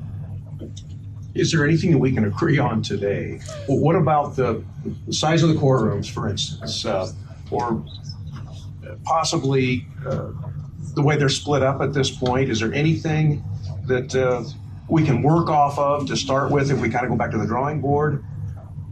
Well, I think and I want everybody to speak up if they have qualms, but in terms of the 4th floor and the proposal concerning the courtroom configuration for Judge Riley's courtroom, I understand we're all in agreement that we're going to leave the grand courtroom in essence the way it is. Okay. And Judge Riley should probably comment on this more, but that courtroom that she's going to work out of more often, that design of the courtroom itself, I don't think we have any qualms as to those. You're satisfied? You're fine with the courtroom itself and your chambers then, the way it's configured that's another issue. Okay, so courtroom. I guess let me reiterate what I'm hearing a little bit. If I could get you 4 solid courtrooms a multi-purpose room to use and move security. So they're not walking through the. I mean, what difference does, if I move security, what do you think then? That's just space. Security, the sheriff has told us that that is not negotiable. Well, as far as getting it out of the secured area that's back where the judges and the judicial, where all of you should be safe at, if we get it moved out to a different area. Okay, Sheriff Hoffman, who is in charge of the He building wants it on security. 4 and 5. He wants it there. But And we he told could us that also, is not it's a not a negotiable item. negotiable, but What if I doesn't put it have there? to be. So don't say we can move it without Steve. Well, but but I'm move saying- it so but it's not in their secured If I corridor. could get that out of your secured corridor, what do you think? Well, then we have to make decisions about location and size of chamber and workspace and how that flows for us to figure out, oh, that's gonna work great for us to do our job, or no, that's not gonna work great. Because we can't just do that in a vacuum. Jim Evans can't tell us what furniture we can bring up here to fit in our chambers areas if we don't know where it'll be located and how it's gonna work. Our court reporters and our court attendants can't tell us how workflow and movement to courtrooms are gonna take place until we start to see these pieces of the puzzle fit together. So in answer to your question, Steve, yeah, I think those 2 courtrooms are beautifully designed. Okay, good. Those 2 courtrooms themselves, how the adjacent workspace and area around them are currently characterized, we need to really talk about, and that's exactly what I said in my last email to you last week. We need to talk about these space things because we've got workspace, workflow, traffic flow of individuals, scheduling. I mean, we've got all those things that we have to digest to say, how's this gonna work for the way things currently are? That's what I was hoping would happen. Carol, I would like to visit with you. Yes, sir. I'm not a sir. Talk to me about the clerk of court system on the split chambers. Is that satisfactory? No, sir. It's not. What are you missing? To me, it's a scheduling nightmare. I mean, you have to schedule for vacations, you have to schedule for lunchtime. Plus, it looks like if half of my office is up on the 5th floor, there's secured. No, this is the one where you're all together. This is on 4th floor, all one. 4 courtrooms using multi-purpose, you're all together. You want them all together. That's just a priority for you. Okay. It's more conducive for a team. Okay. So are you looking at it right now? Do you see how the layout is? The only, I have a problem with you taking space out of my office for a hallway. I don't know where the importance there was, but and that's just tweaking the design a little bit. IT perspective, split levels are gonna work. So within one spot. Yes. Okay. Yeah. For IT, it's not going. Thank you. And I think I asked you that at the last meeting, and you guys said. Yeah, split level is. Okay. I think that's agreed on. I think that definitely will be how we'll go. You want to talk about bathrooms a little bit? We had stuff about, yes. Just from a court attendant's point of view. Yes. On the 4th floor where they've got the holding cell and in the jury room. Are you on the 4 or 5 court? I'm on the 4. Split chamber. Okay, and there's only one jury room and then the holding cell. If I don't have, if my jurors need to go to the bathroom, I have to let them go clear out the hallway down here to the bathrooms down here. There's a restroom right. Well, yeah, there's restrooms by the other jury room. Which jury? Let's look on the one with just one jury room, look at the 4th floor. Split chambers. Split chambers, 4 And courtrooms. it says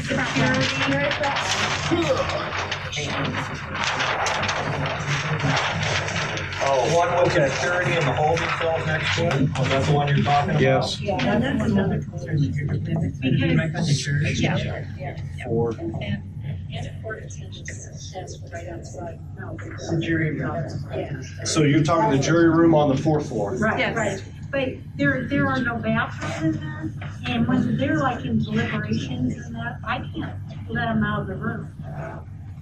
out of the room at all. So there needs to be an adjoining bathroom to that jury room. Yes. In the jury room. Okay. So they don't come out of the jury room. Because like when they're deciding the case, they cannot come out of that room for anything.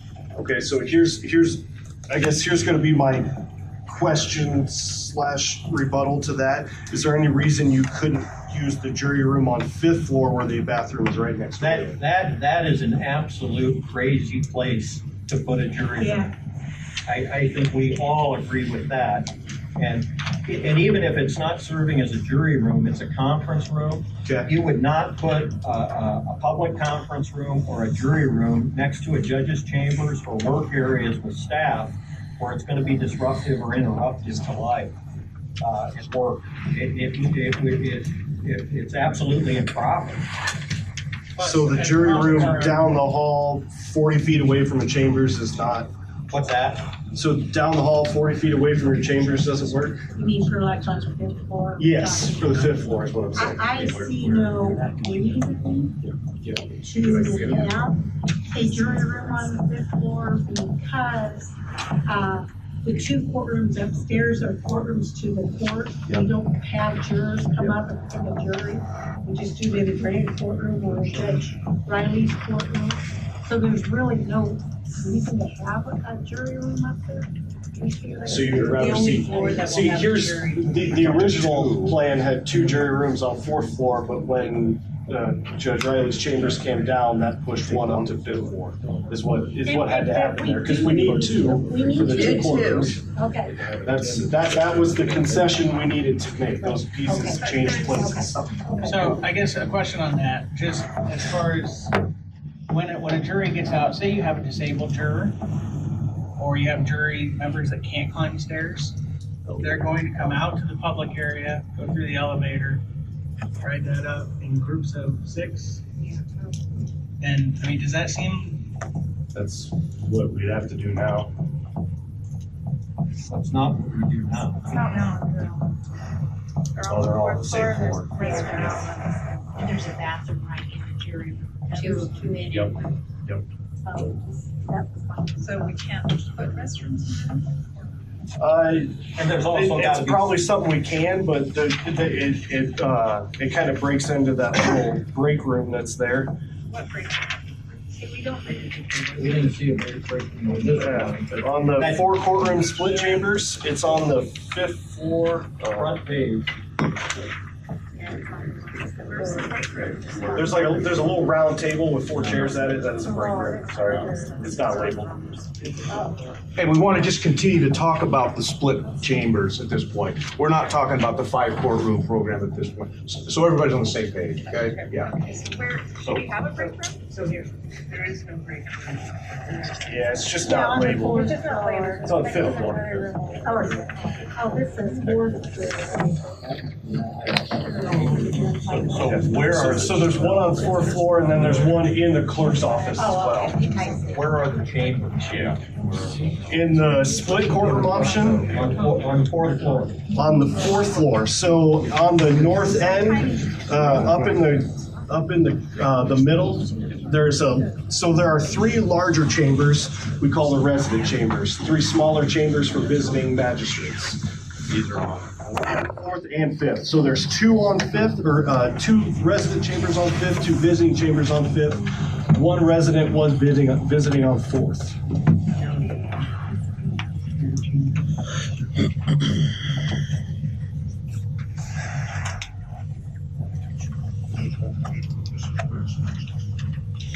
Yeah.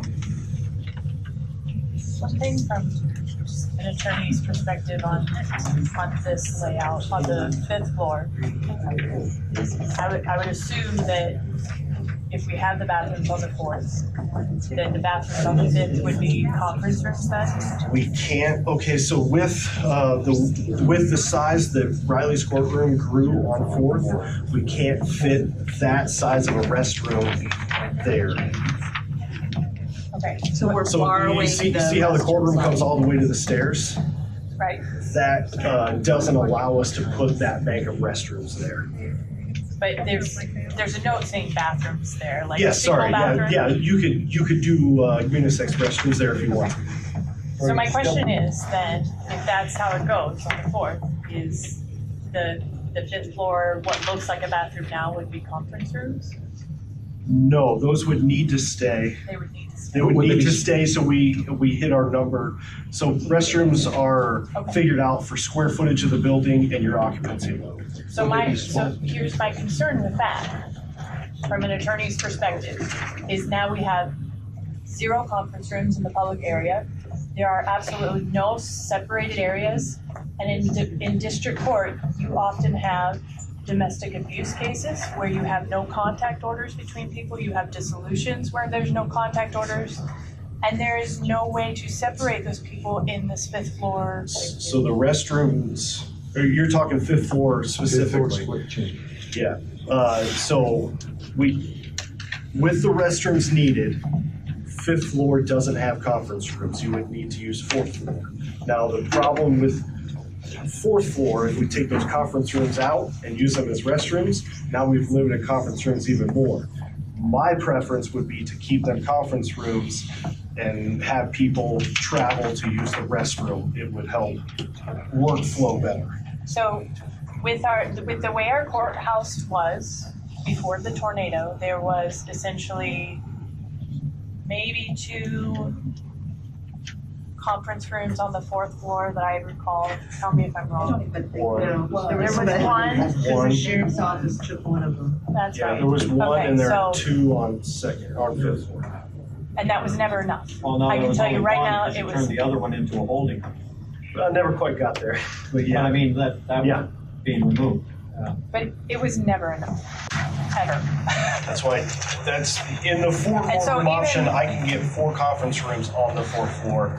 But you're talking That would about be when, my on the days that we're using all of the rooms, Yes. those 4 are still not gonna be enough. There are 2 conference rooms on the 1st floor available as well. Right. So we have to walk down to the 1st floor to go back up to the 5th floor for hearing. I mean, well. Well, Yes. judges. But I've also noticed that in this, I've also Because we're on noticed in this half-hour outline that you have blocked off 1 elevator. So now that leaves the public with only 1. No, the elevators both are still operational. Both elevators are public access, full public access. Okay. It just doesn't look that way from these drawings. That's how they draw an elevator. That's an architect thing. Well, no, I don't mean the X. I just mean how it enters is into the secure area. So that's no longer a public don't, one, right? disregard that. Okay. Yeah, disregard that.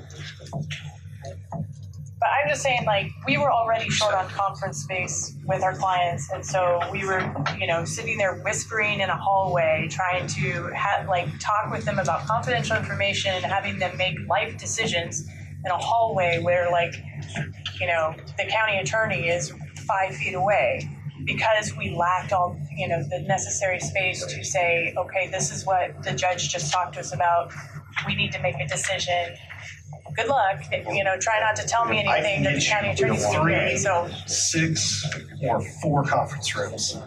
Your choice.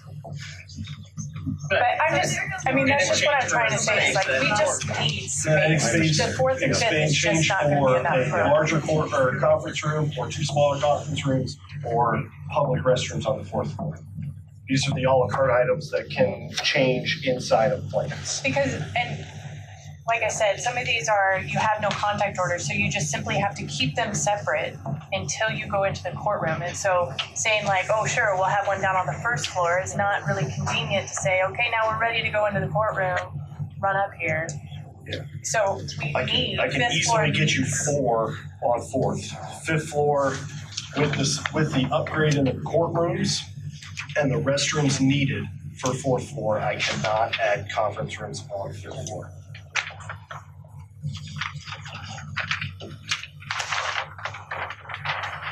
Just trying to figure out the drawing on the split chambers, 5th floor.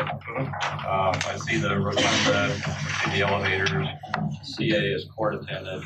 And that's a completely movable piece. It's just there because we know we need to reserve space for it. And so the bathroom would basically be where one of the courtrooms is now. Correct.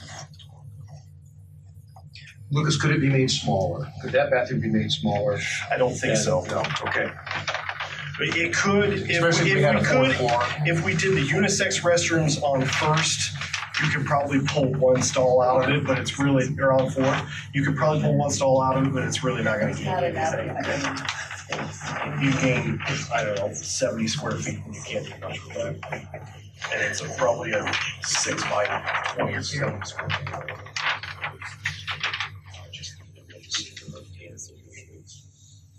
Rough number. It's not big enough. We're probably taking out a stall.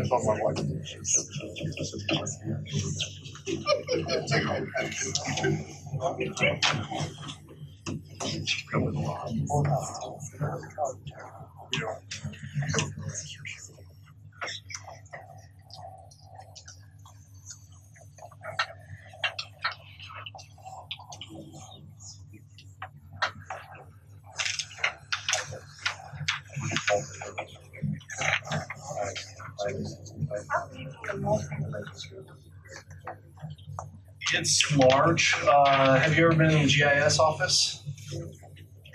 It's that room. Is there enough room to do that small chambers in there? There's electrical and elevator controls in that room.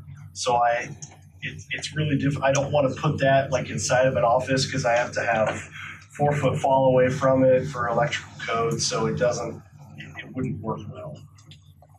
And it would chop that up, especially being a multi-purpose room that county employees would use as well.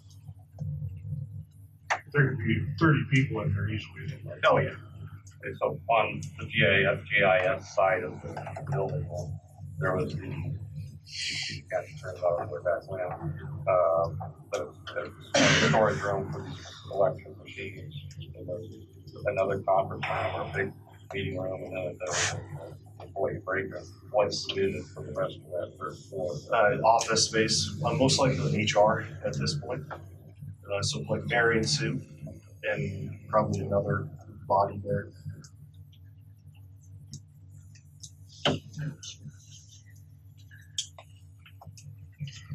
So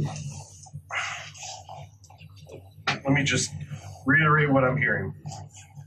If I can get you 4 courtrooms, multi-purpose room for overflow, And a court attendant location. Next to Yes. that multi-purpose. You can call it off, you can call it whatever you want. well, I don't think I could do that. There's just no possibility. It's just a hallway. I have a room next to it that's full of election equipment, it's full of power. I can't move.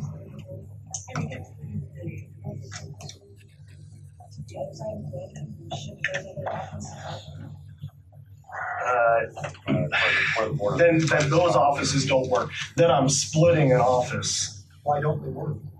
So on the other side of the 3rd floor is currently auditor recorder. They're a connected office. Now I'd have to split them, and they are. It'd be like separating your clerk and yeah. court. When I seen that, I go, I don't want my people split up. Yeah, we're actually going to change how that office works, and there'll be some shared employees that will kind of jump back and forth. I can't jump very easily.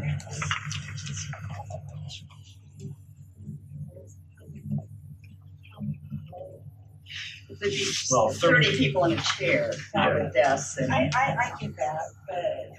Yeah, if I can put 3 offices in it, or a 30-person multi-purpose. I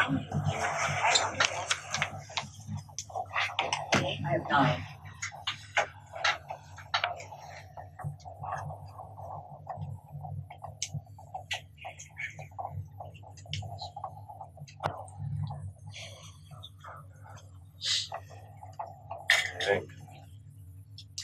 Okay. It's hard to kind of, when you look at plans, it's hard to figure out the size of things. And I really get that. It's extremely difficult to see that because it's a lot easier to be able to like lay it out on the floor.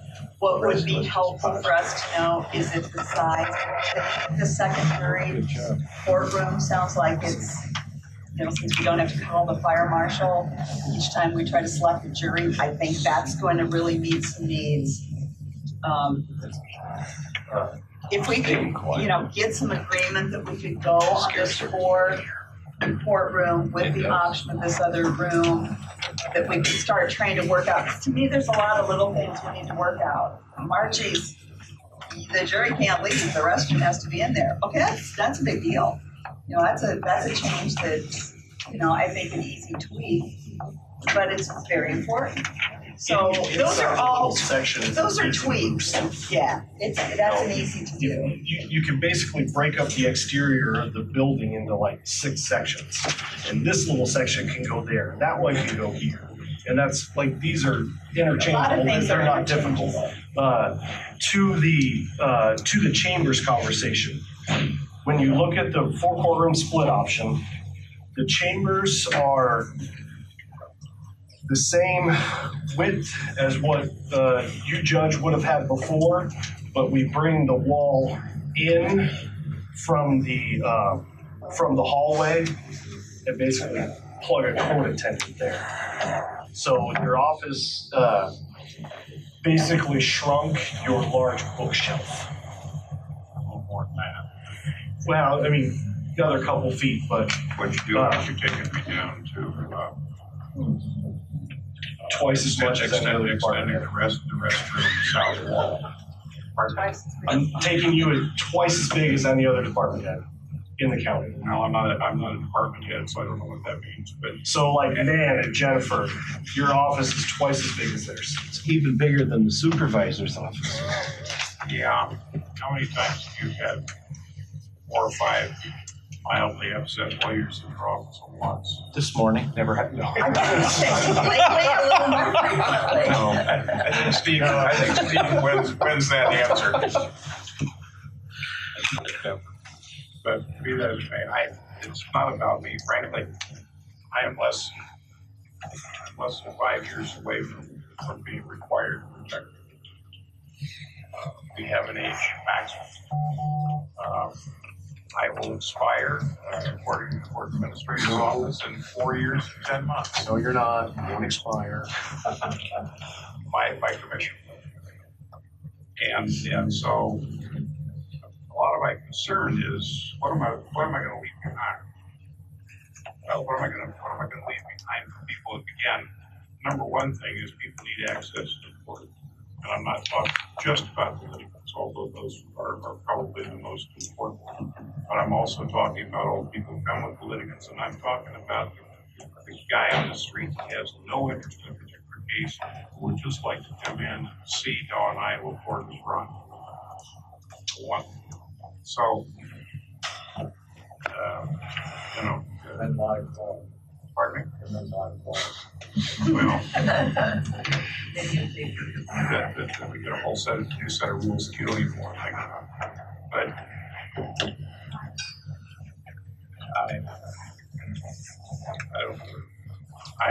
I'm concerned about the ability. One other thing Lucas said, and I think he referred to Polk County as the gold standard. You've got the right number of letters, the wrong letters. Okay.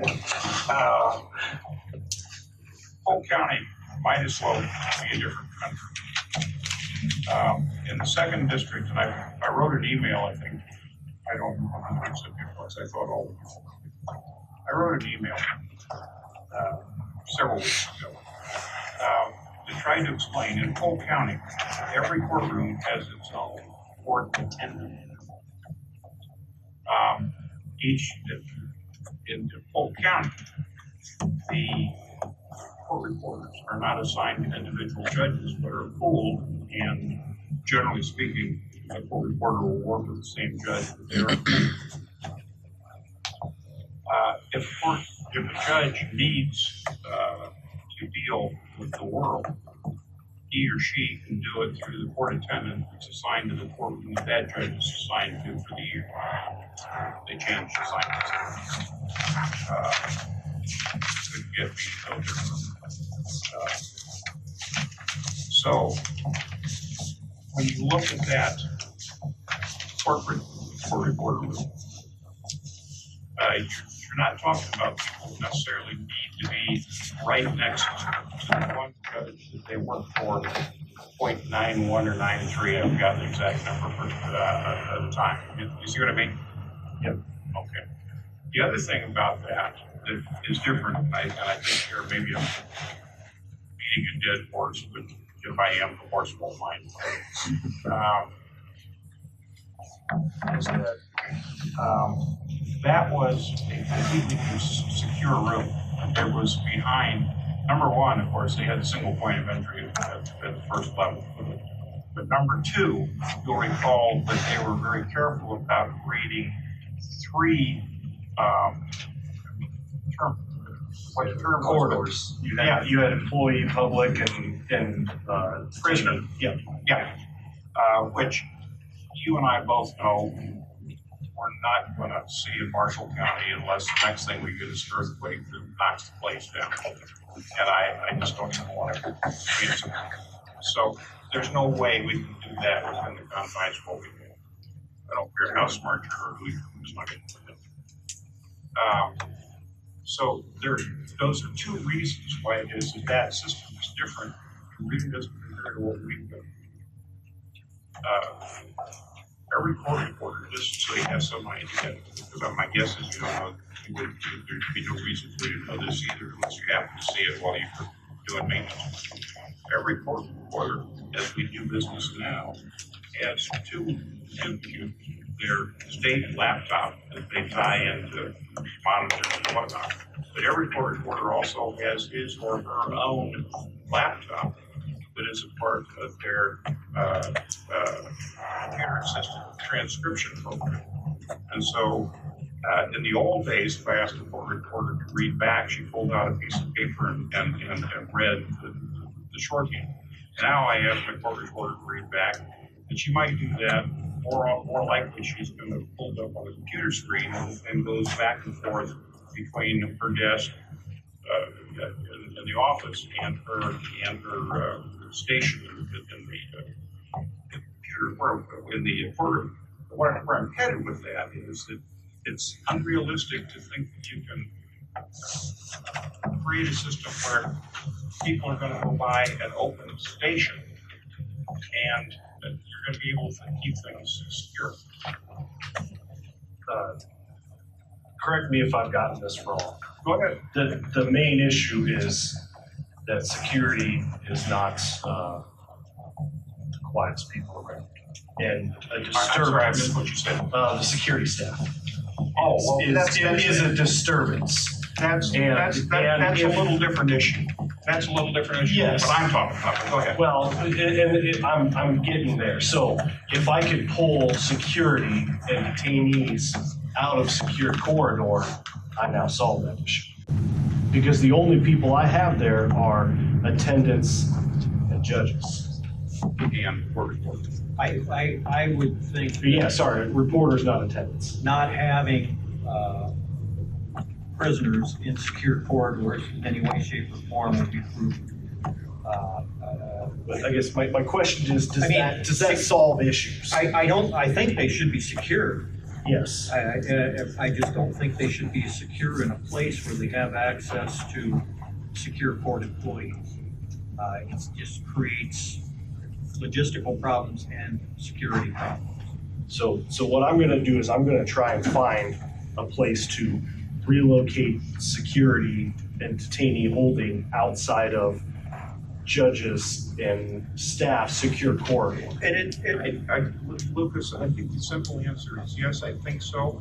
I want to look at what you do and I need a chance to think about it a little further, but I think you're headed in the right direction. That's not as helpful as I would like to be. Yeah, but my problem is everything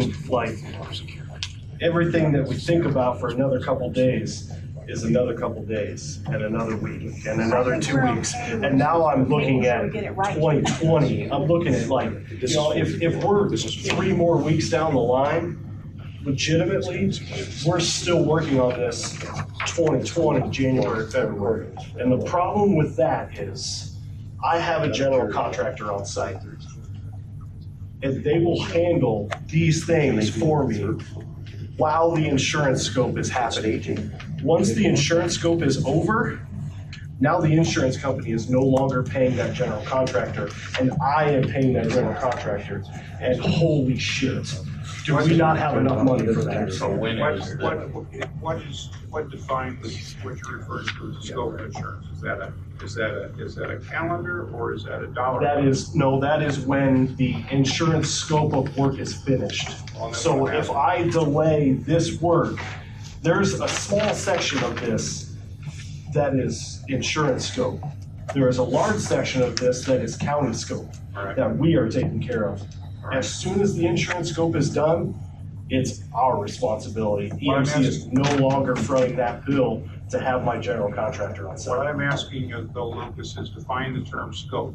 Does that mean we run out of insurance dollars? That We've got means X number of No, dollars. that means the insurance responsibility is done, and now it's our responsibility. So are you telling me that has to be a date, or is that the time when the Project. when the money runs out? No, that's when the substantial completion of the insurance responsibility is finished. And what's that date? No, What he's saying is when the work is completed to a substantial point in the damaged areas. that's when my general contractor says, now it's your turn to pay. Our other issue is we're paying rent where you're at. We're paying rent where, here, in this building. That money's that's our smallest bucket of money.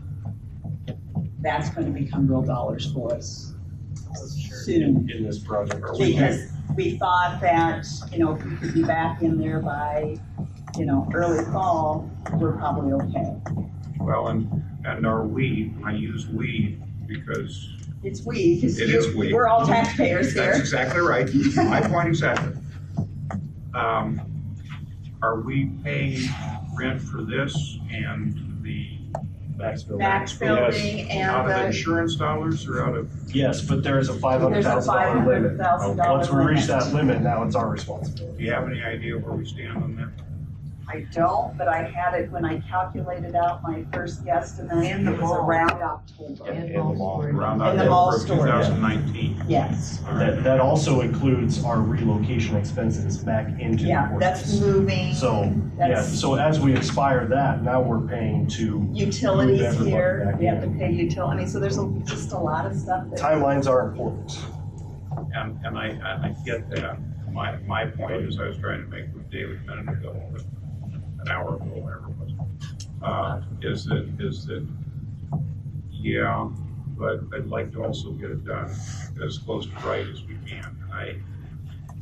There's nobody in this room so smart, we're gonna be able to move into this and not have moments where we say, gee whiz, I wish I'd done that one differently.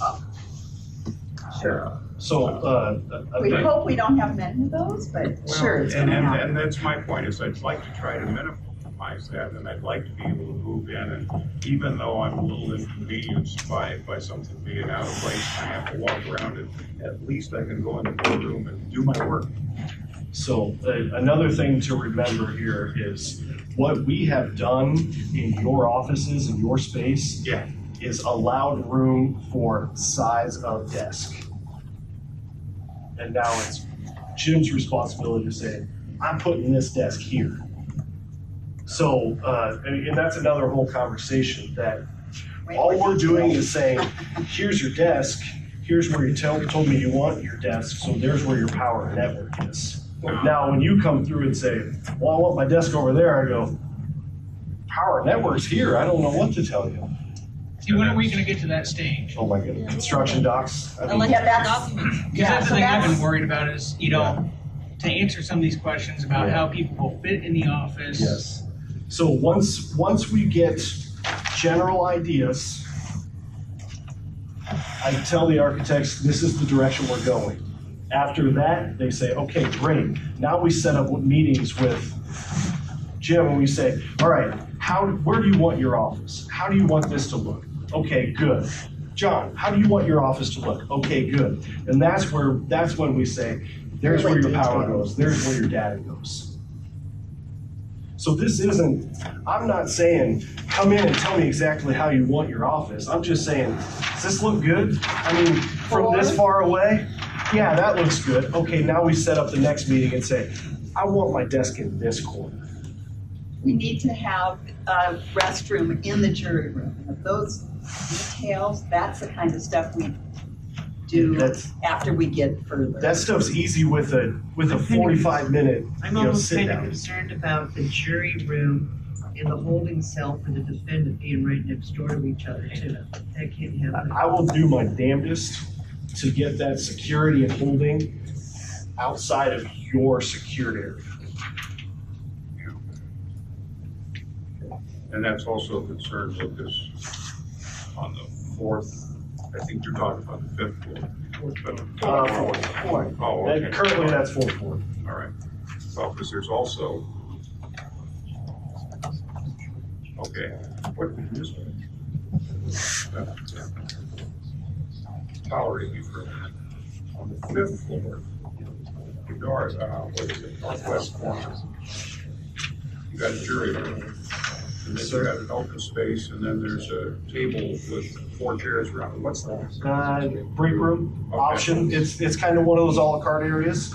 And then what you've got to the immediate south of that is a men's room and a women's restroom as a part of the security. Is that right? Correct.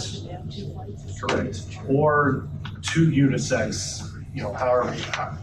I mean, that's nothing more than a sign, and maybe a different trash can in the ladies' room. Yeah, I'll leave that to you. Thank you. Yeah. We're not going there. How about Riley's courtroom? Does it look like it's okay?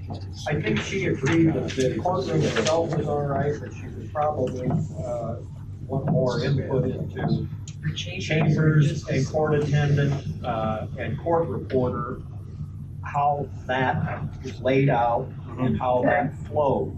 And I would say the same thing is probably true for Judge Ellison and myself in terms of the fifth floor. In principle, yeah, we need a chamber. Yeah, we need to be adjoining a court reporter. There needs to be secure, quiet space for both of those people that adjoin each other and all those things. Like, yeah, and that's what I'm kind of getting at. Right now, I want a 1,000-foot view. Next step, 500-foot view. Next step, 10-foot view. I think we're all in agreement today that the fourth courtroom option is fine, but we're telling you, we need 5. You're not gonna be able to put them on the 4th and 5th floor for us to do our business. I think we're hearing you loud and clear.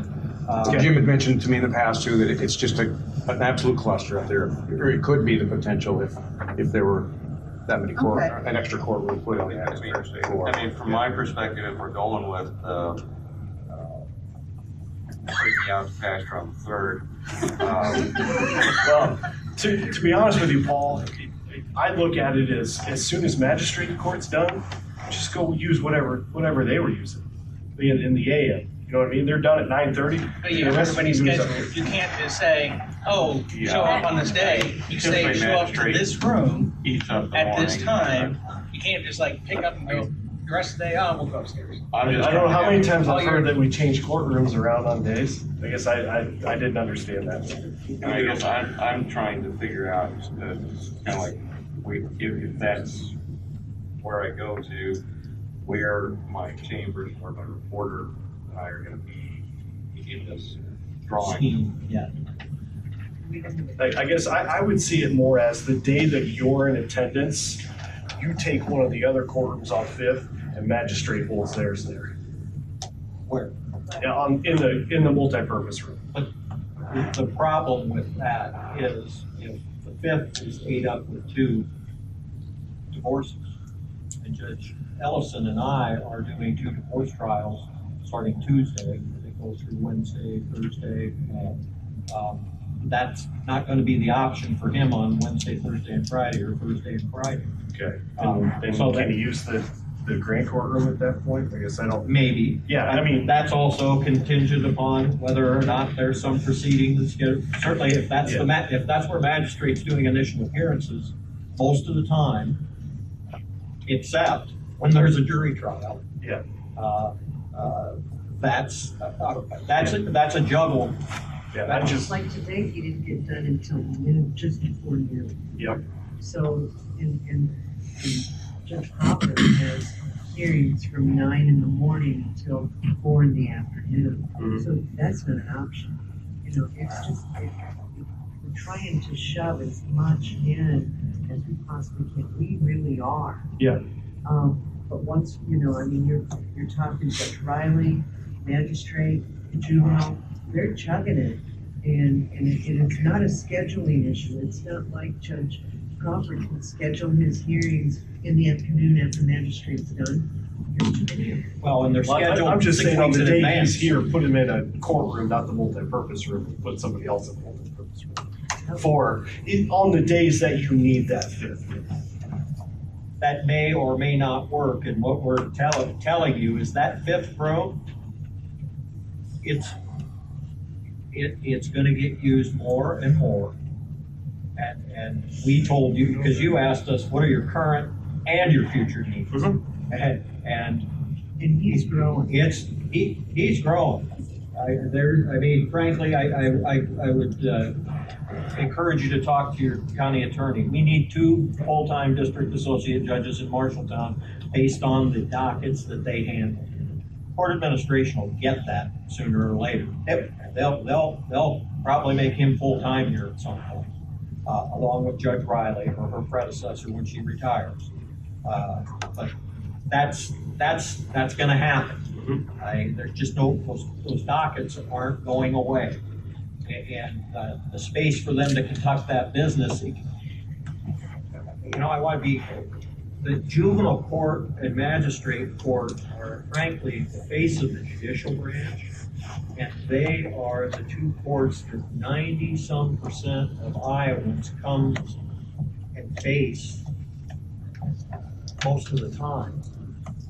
So it's a terrible thing to say, but we should not treat them like the redheaded stepchildren of our workflow.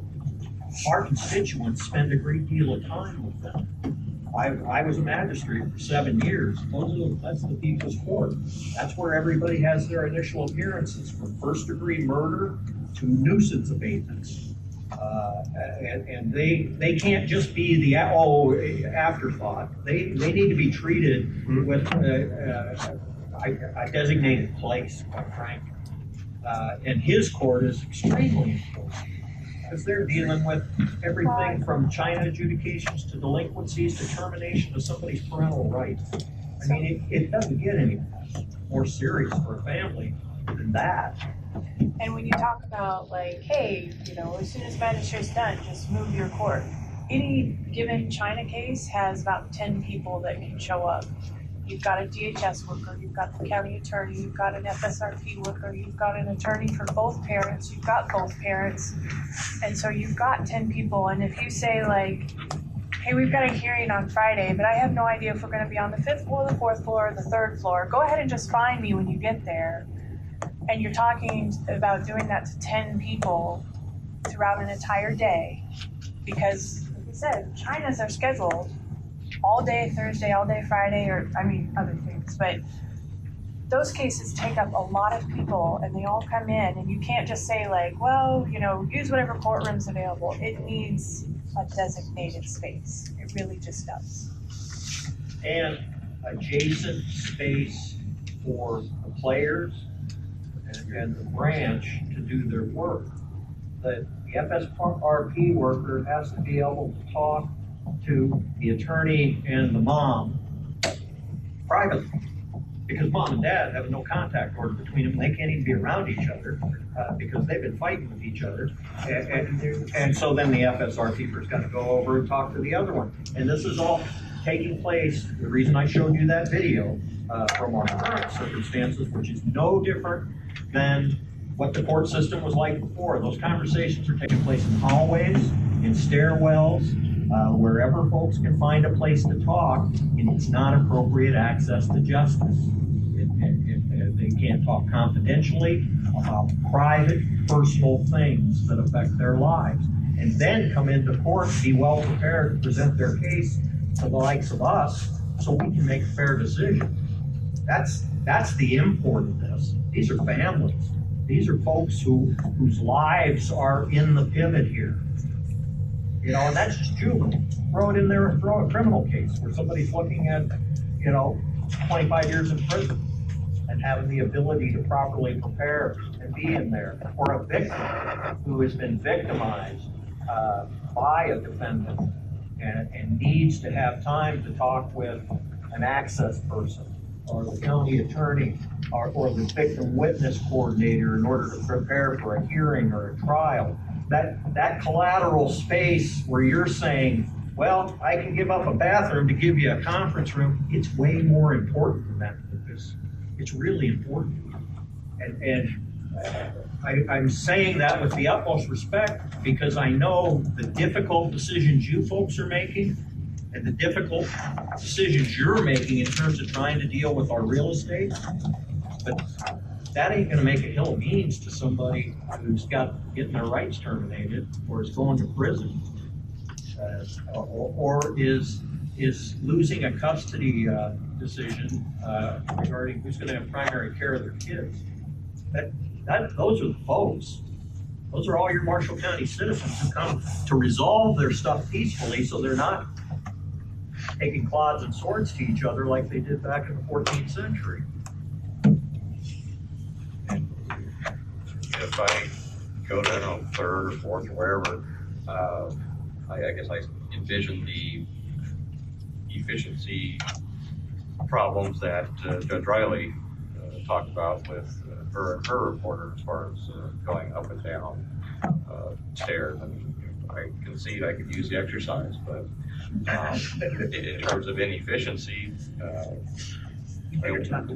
we're running these things, it's like half-hour slots when we've got 8 to 10 people running up and down and setting up and tearing down court reporter equipment,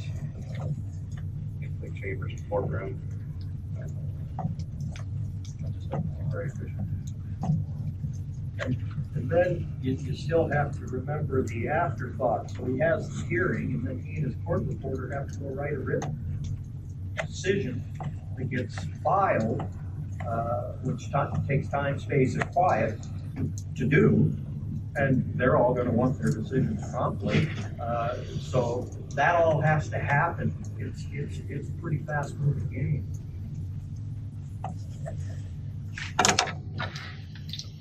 What's next? What do you think we should do? What can we do? Where should we take this at this point?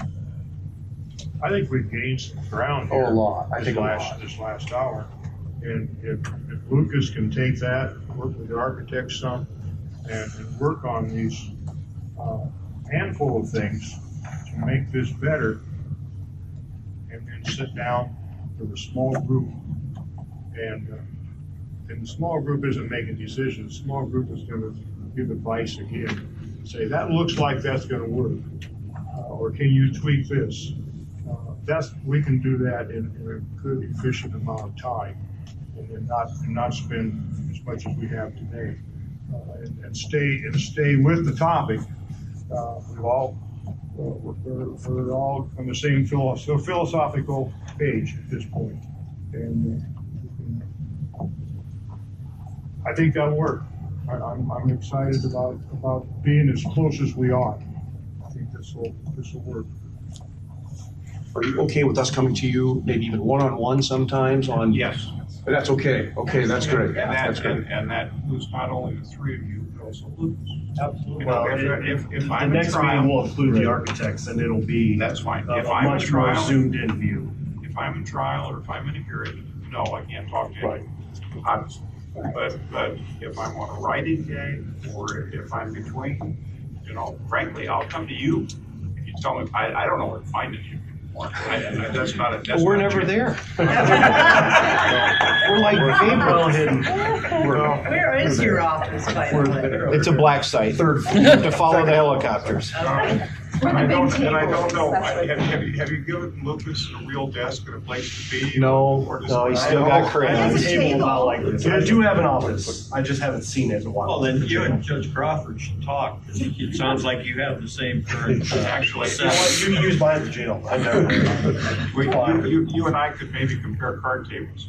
Could we ask though, and I'm sorry to interrupt, when you want to have that meeting or meetings or small core sessions, it would really help us a lot if we had a copy of what the changed thing is ahead of time so we can digest it We can talk amongst ourselves. So then when the core group comes to you and you ask us questions, well, how's this work or how doesn't it work?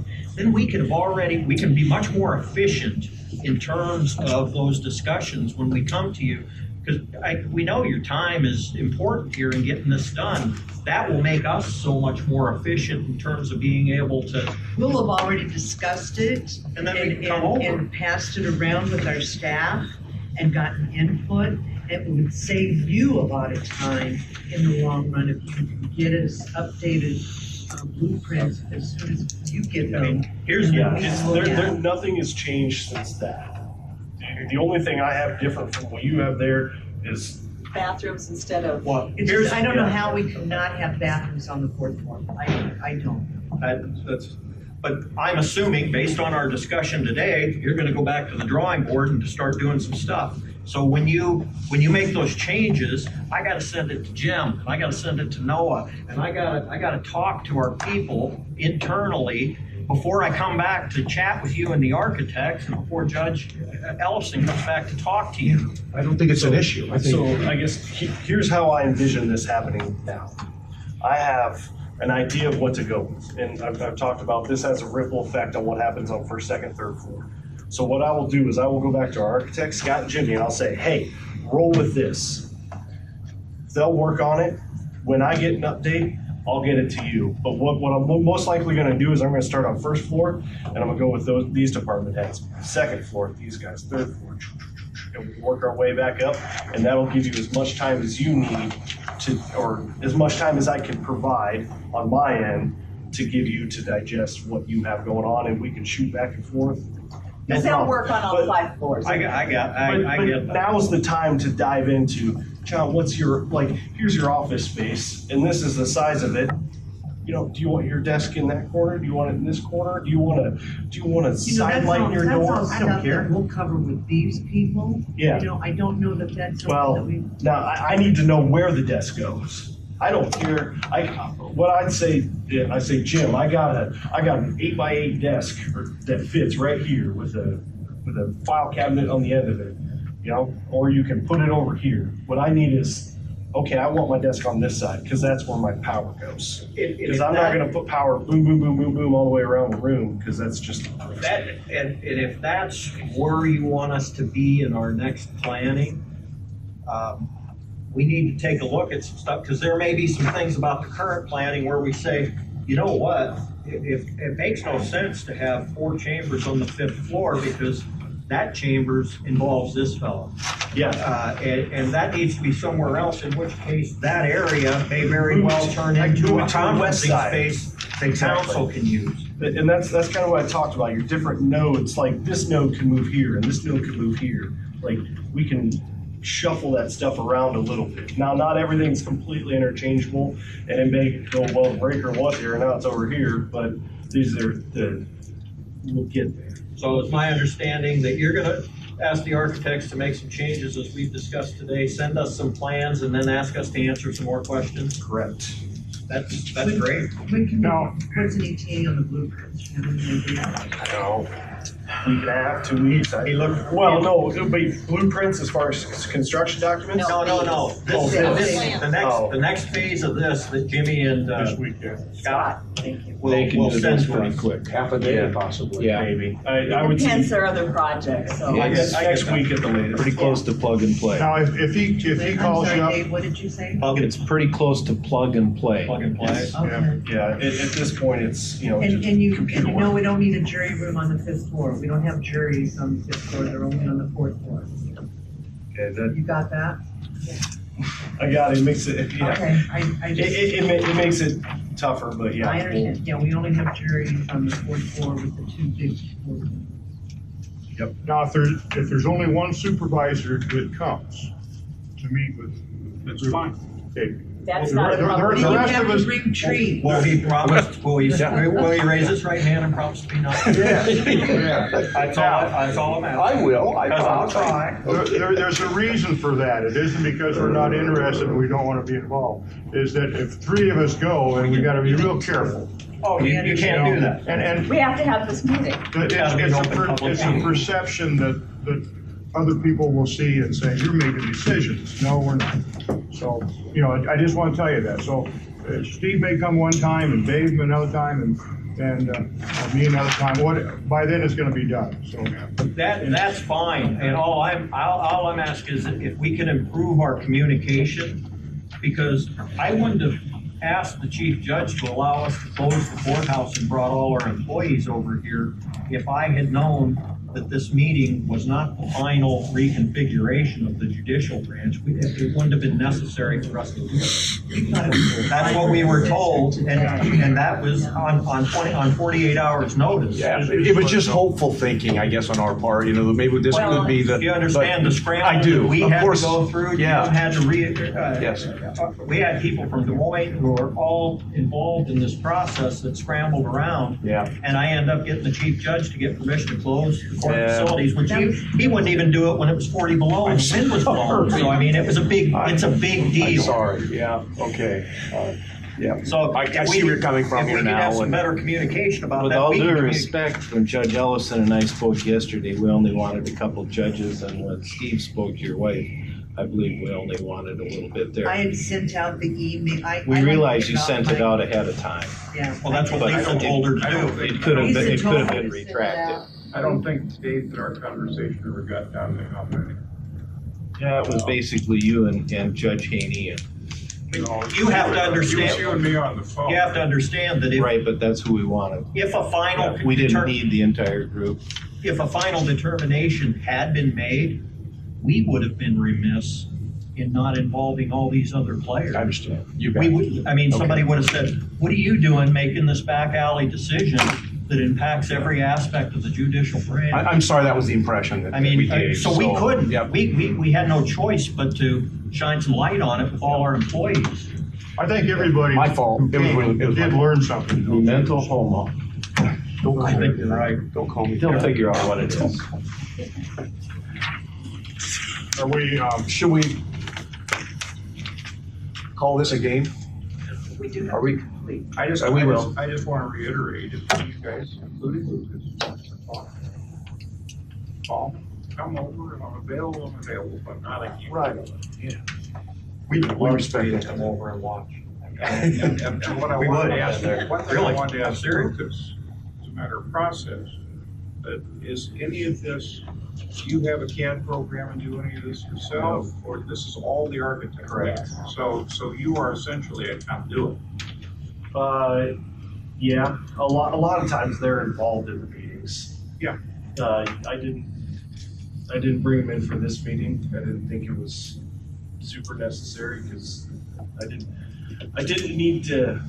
want to go that deep into it to Well, where I obviously there needed were- questions answered by them.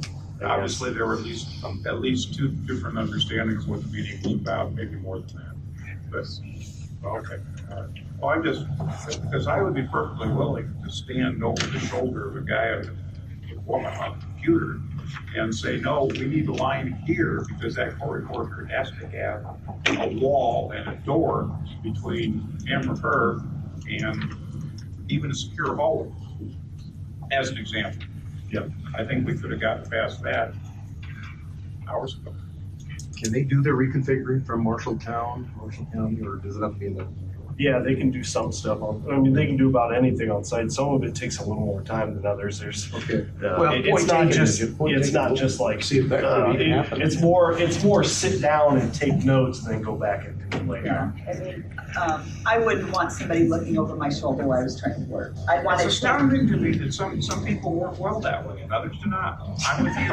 I'm with you. I have one staff member that I like to stand over her shoulder and then she says things to me that are not appropriate. I've had two court reporters in a row who really appreciate me standing right there and saying, no, I want that there. Oh, Really? yeah, it's astounding. We'll check. It's definitely not judging. We all have an understanding what we're gonna do. Okay. Oh,